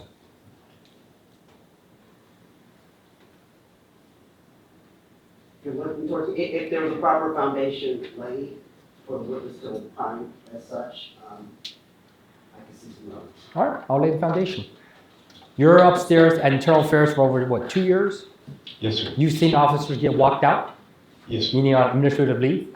Yes. You've seen officers get served with intent to discharge, right? Yes. Based on your training, experience, tenure at Internal Affairs, how many officers who were walked out on leave has come back to work? There's been a few.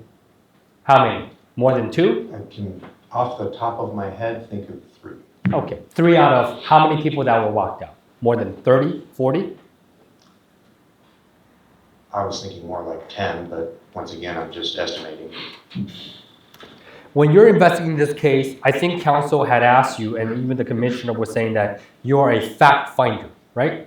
Yes. Fact finder meaning you investigate the facts, ask questions, right? Yes. But fact finder also means that you have to go conduct investigation based on proper laws and proper policies, right? Yes. And one of the laws and policies is that you gotta finish the case within 1 year, right? POBAR. Yes, POBAR indicates that the internal affairs investigator has 1 year to complete the case and discipline to be handed down. Yeah, and Discipline to be handed down, sorry. And that is often referred as the Public Safety Officer's Procedural Bill of Rights. Yes. And I think we covered that a little bit in our first day of hearing. You received training that, hey, you got to finish the case within 1 year, turn in, because the clock starts ticking, right? From training? Yes. Yeah. I mean, so in other words, you can't like enforce the law and break the law at the same time, right? You can't investigate misconduct and break the law, right?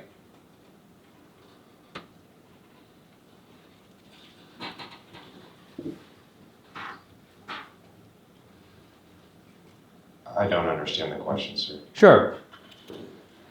As an internal affairs investigator, is it important to know whether or not the 1 year rule has met in your investigations? Yes. So you're, I mean, I know you're a fact finder, but you also have to follow the law, correct? Yes. You're not telling this commission it's okay for you to break the law, dig back to 2022, and then serve them 2.5 years later. You're not telling them that's okay for you to do, correct?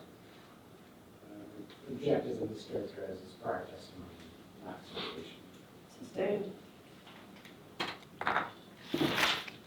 Did you testify earlier, sir, that in Julian Vazquez's case, the 2 2022 cases were being on that supervisors had notice of those misconduct? You testified to this commission, correct? Objection mischaracterized as prior testimony. Asking a clarification question, whether or not you testified. I'll rephrase. Did you testify? Did you testify in the DUI stop of Mr. Yusuf and in the vehicle pat-down search of Mr. Hamlin that those 2 cases occurred in 2022? Did you testify to that, sir? I think Mr. Hamlin was not the vehicle pat-down case. Okay.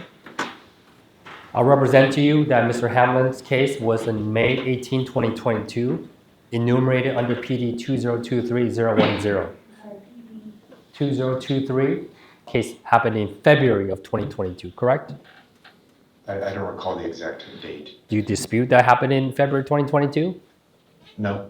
Okay, so if we take those math and we add 1 year, you understand that those due dates of the 1 year is 2023, correct? Not 2024. Objection was earlier concluded and mischaracterized as prior testimony. I'll rephrase. What is 360 days from May 18, 2022? Objection has to answer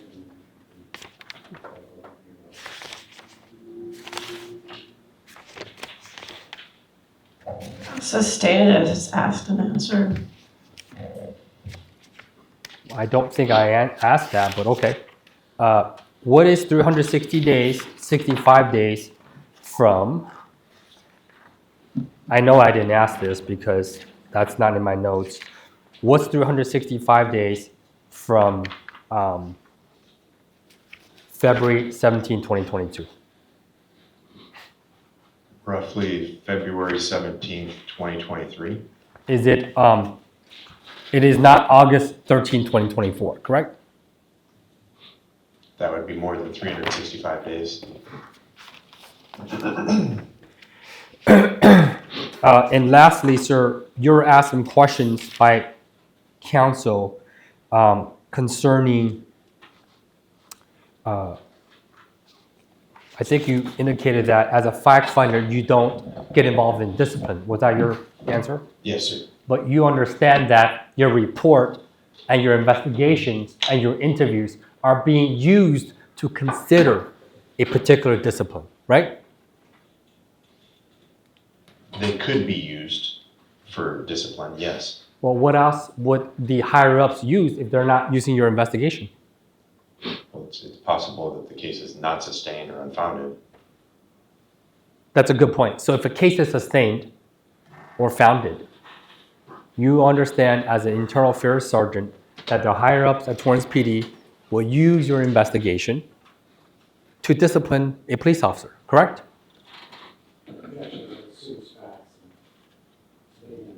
Asking if he understands that. Question on that, please.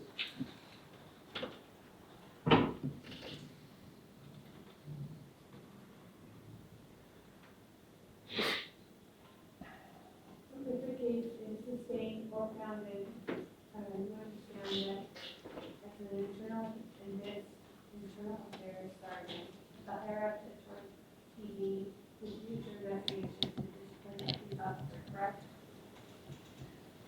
Any objection? I think fact and stated the case. Who's asking to understand? That's it. Yeah, I would recommend. Overruled. Yes. Okay. And did you believe, sir, based on everything you've done in this case, on all 6 incidents, if everything we testified to, all the witnesses you interviewed, all the witnesses you didn't interview, did you believe that you conducted a thorough and unbiased and complete investigation, sir? Yes, sir. Brother?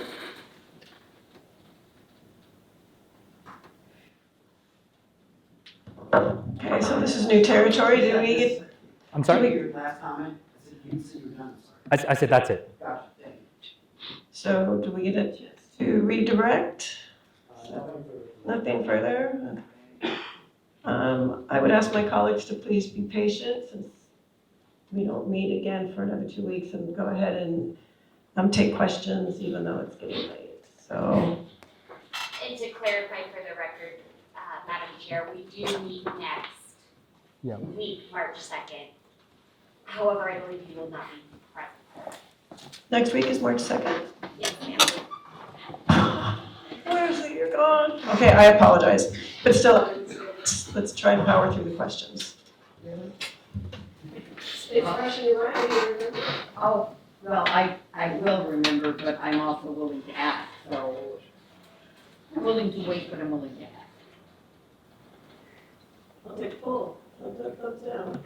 What do you want to do? Thumbs up? We'll go? Okay, so let's try and get some questions for this witness and then we can release him. So, Commissioner Carton? A couple questions regarding training. Do you know anything about how the officers are trained? I do. I know how training comes in many forms. There's some that's very practical applications. There is training that takes place in groups, and then there's briefing training, some of which gets documented into our meter, which is a software program that documents training. And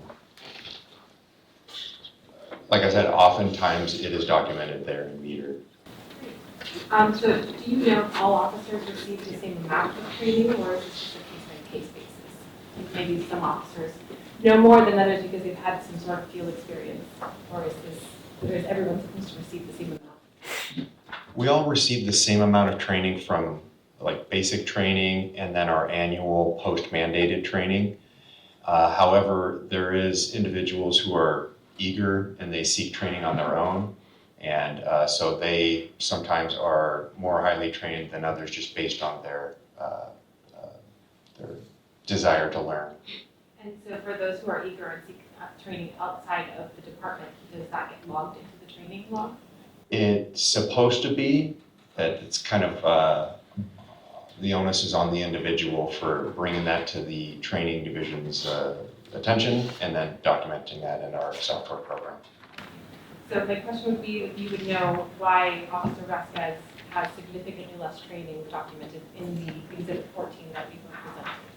Would you happen to know why? I know that you're not responsible for this training, but maybe you have an answer for that. I would be speculating. And then when officers receive a verbal warning or education reminders, in this particular instance, for example, for the vehicle search, where we learned that Officer Vazquez received 0 hours of training for this, do you know that if they would receive training for that?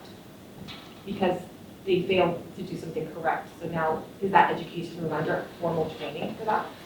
Yes, so an educational reminder will generally indicate what they did wrong, and then there will be some sort of training associated with it, whether they document that in the educational reminder or not, but generally that's the purpose of it, is to prevent that behavior from occurring in the future.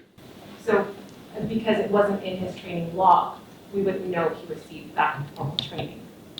Or is this log not dated correctly? So there's 2 different things. You have the training, which is the meter, the training software, and then you also have the annual evaluations and their personnel file where you would find educational reminders, written reprimands, things of that nature.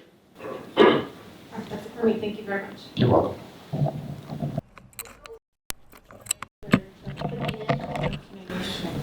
Okay. Can you walk me through your guide of how you would, I noticed there's some question as to certain people that were not interviewed. Do you have some type of guide, or how did you determine who would be interviewed? Great question, ma'am. So a lot of times when you evaluate a case from the beginning, you're looking at what evidence do I have going into this? I see the allegations, what evidence do I have going into this?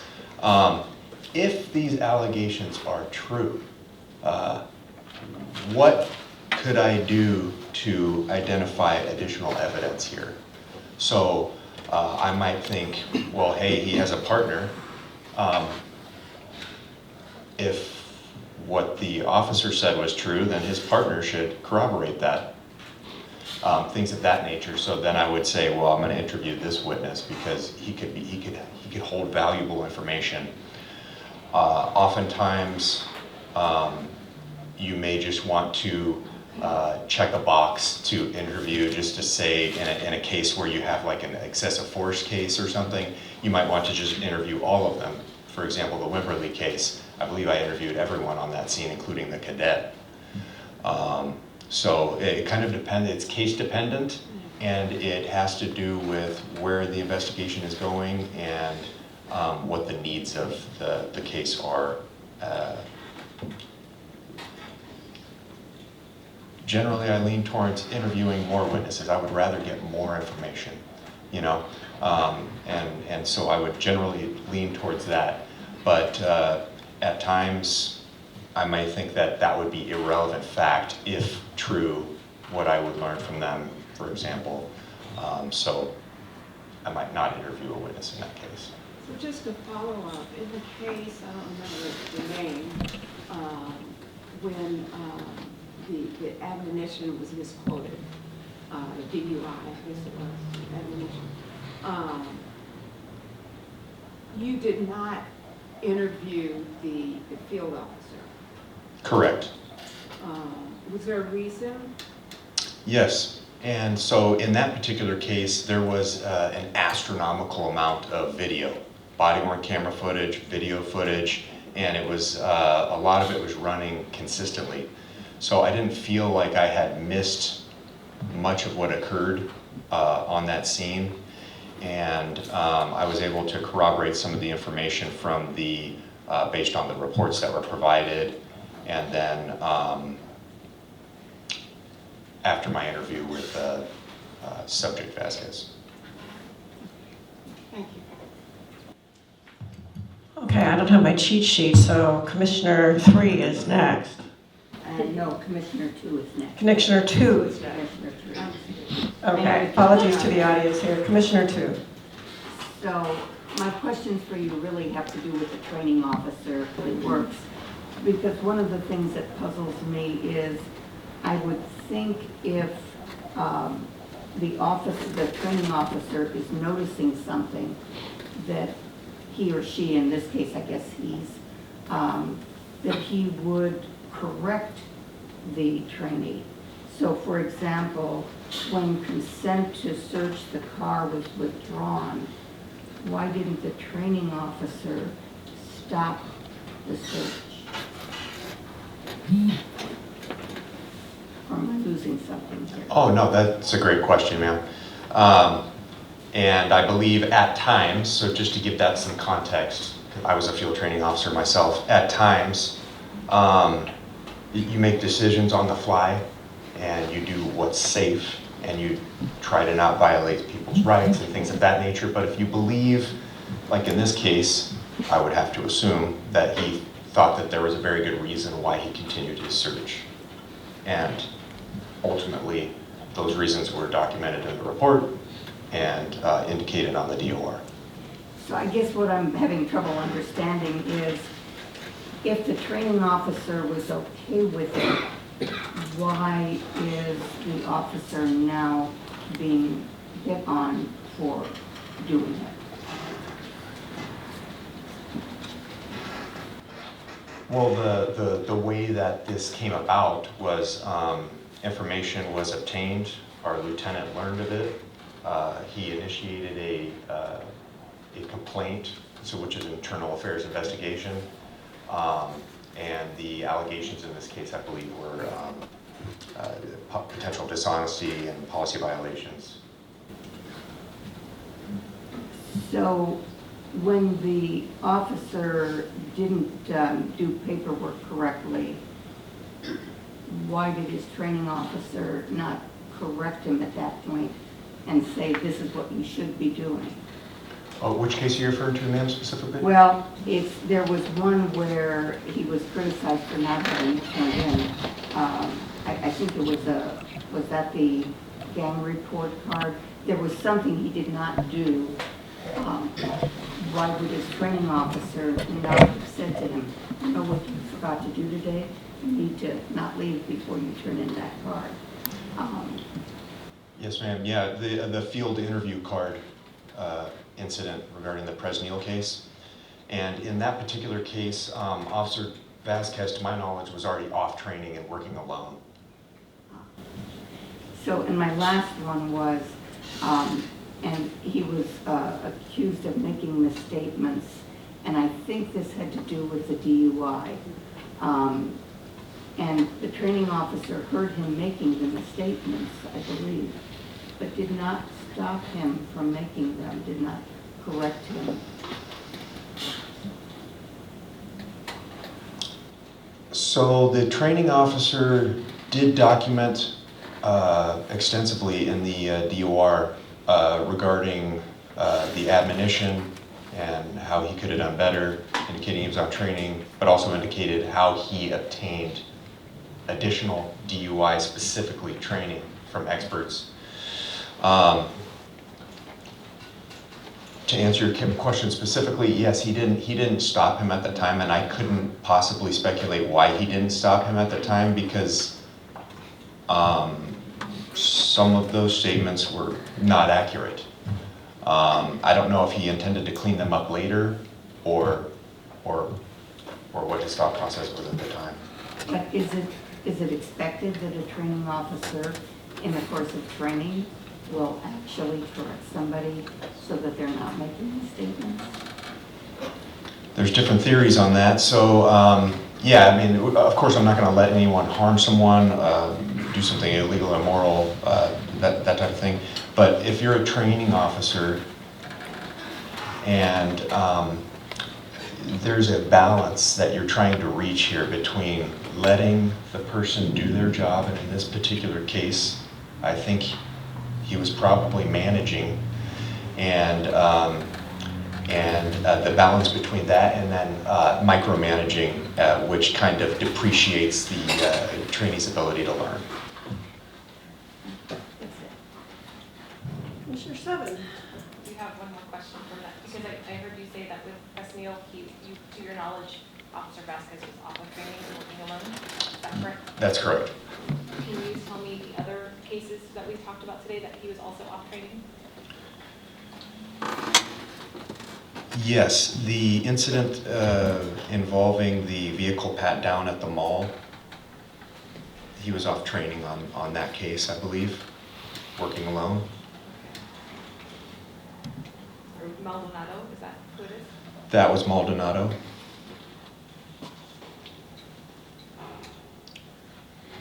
And I believe the other two that we discussed as well, the Wimberly and Fresnel, in both those cases, he was also off training.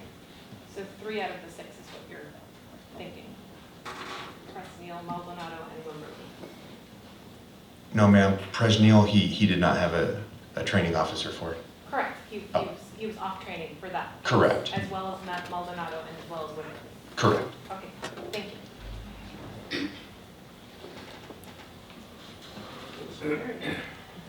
Thank you. Mr. Yu brought up a couple of times about the time from 2022 to 2024 when you finished your investigation. Did you actually start the investigation in 2022? No, to my knowledge, we weren't even aware of this until sometime in, actually, I don't even want to put a date on it. I'm not sure when we learned of it, but it was much later, to my knowledge. Okay. So if we're looking at the 1 year, maybe it's policy, is it from the time that it actually happened or the time when it came to someone's attention and then an investigation started? How does that work?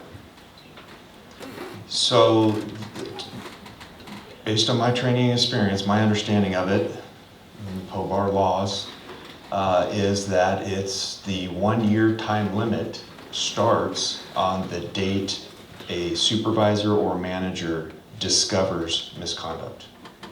That's my understanding of it. Thank you. Commissioner Five. Hello, ma'am. As an internal affairs investigator, do you get to pick your cases? Or are they assigned to you? They are assigned. I don't believe I've ever selected a case. Would you approach a case differently if you found out that someone was on administrative leave during the course of the investigation?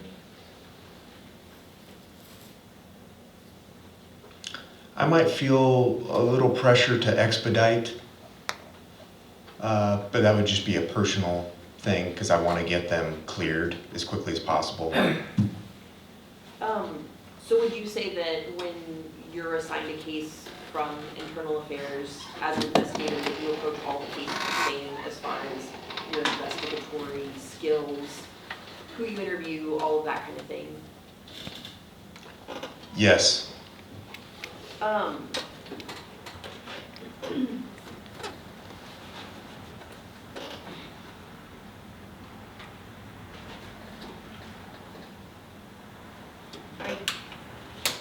didn't note, well, I think this is the case where the field interview part wasn't completed. One of the all I have written down in my notes, it just says biased policing. Was that founded? Because I think that was one of the accusations. It was.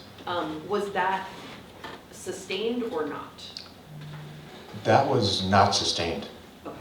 I thought. Or actually, I don't know what the final outcome was, but I don't believe that, from my investigative findings, there was no evidence to support bias. Okay. For Wimberley, one of the allegations I believe was rudeness, or is there a policy against rudeness? Unprofessionalism, something like that? There is, yeah, standards of conduct policy. So that was the situation where Mr. Vazquez used profanity.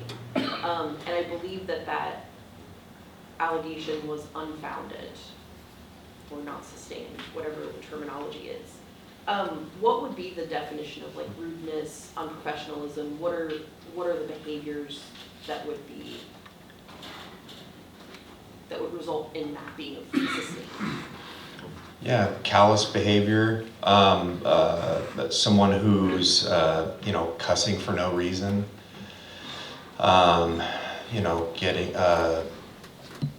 treating someone poorly, treating someone, not providing good service, essentially, can be interpreted as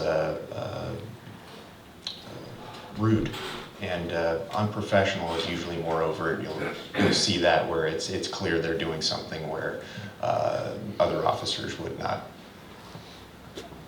like that either. I'm sorry, we're not. Like that either.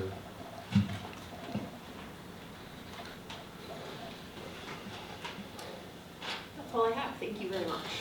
You're welcome. Anyone else? I just have one thing. You said just a moment ago, the only way it might impact your, the way you approach a case is to get something cleared quickly. This is referring to the person on administrative leave. And I just want to clarify, are you trying to clear the case or clear the person? I'm not trying to clear the person. I'm trying to investigate the case as expeditiously as possible while still being as thorough as possible. And the reasoning for that is, as a member of the wellness team, I'm just concerned with these people's mental health. When they're off on administrative leave, I understand that it can be tough. Okay, thank you for that. If there's no one else, I don't know if council has some follow-up. I just have 3 follow-up questions based on the commissioner's input. Yes, go ahead. I think council has to go first, right? Or does he? I can speak to the process, which is the parties have the ability to do their direct cross, redirect, recross when it comes to commissioner questions. The chair would then be able to rule on if parties wanted to ask additional questions, if that would be allowed or not. I have 3 questions based on some clarification. I think the commissioner will probably know. I'll be quick. And Mr. Grether, would you have any other follow-up questions? Okay, go ahead. Thank you, ma'am. Lieutenant, I think Commissioner, one of the commissioners asked you about the statute of limitations as far as the awareness of misconduct. Do you remember that line of questions? Yes. It's not pick and choose. It's any supervisors that knew about something from the day of the incident, right? My understanding is from the day they became aware of the misconduct. Or should have been aware, right? Like a sergeant, a field training officer, if they see something, you're not telling the commissioner that a sergeant or a field training officer can kind of like put their head in the sand and pretend they didn't see anything, right? It's what they should have known or they knew, right? Objectives, compound, mischaracterizing by testimony and estimates and incomplete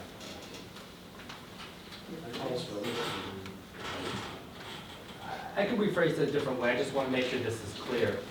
you're not telling the commissioner that internal affairs had to know about the misconduct, right? Correct. I mean, for instance, these two cases that Officer Vazquez was on training, they had Sergeant Stiller and their field training officers with them throughout this incident, right? They were supervisors. Oh, I don't believe Sergeant Stiller was there. Sorry, at least the field training officers were there. Correct. And then the sergeant signed off on the report. They're supervisors, right? The supervisor signed off on the reports. Okay. Yes. And I think Commissioner had asked you about some training of Officer Vazquez. I mean, each officer, I mean, I know they get the basic academy, I know they get the basic field training officer, but specific to vehicle pat downs and the educational reminder, you didn't get any additional information that Julian Vazquez received training after the educational reminder, correct?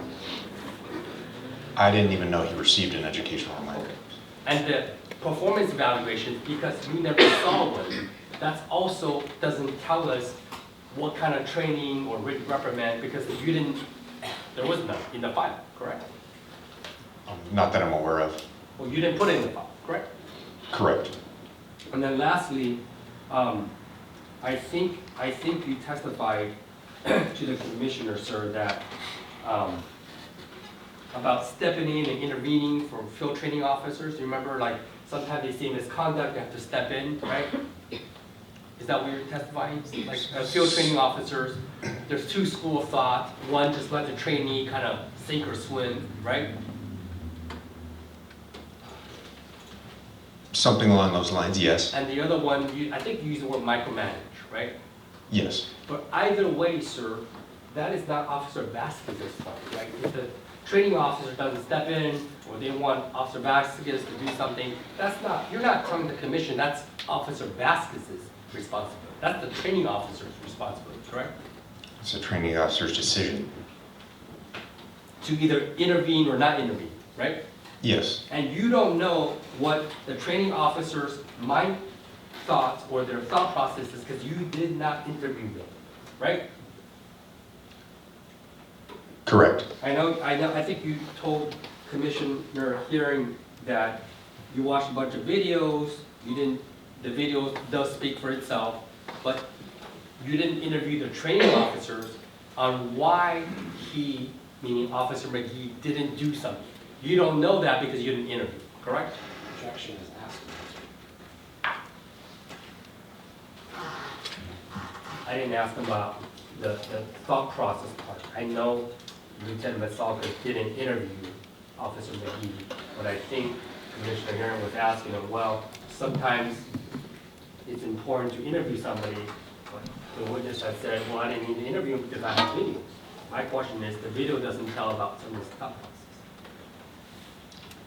So your question is, the video does not explain the thought process of the field training officer. That is your question? Yes. Go ahead and answer. Did the videos tell you what Officers McGee or Sid was thinking at the time of these two incidents? Yes or no? Not unless they verbalized it. Did they verbalize their thought process in the bottom one answer? Not that I recall. Thank you, nothing further. All right, thank you. Other witnesses are still waiting to testify. Please do not discuss your testimony or the evidence with anyone. Please leave the meeting at this time. Yes, ma'am.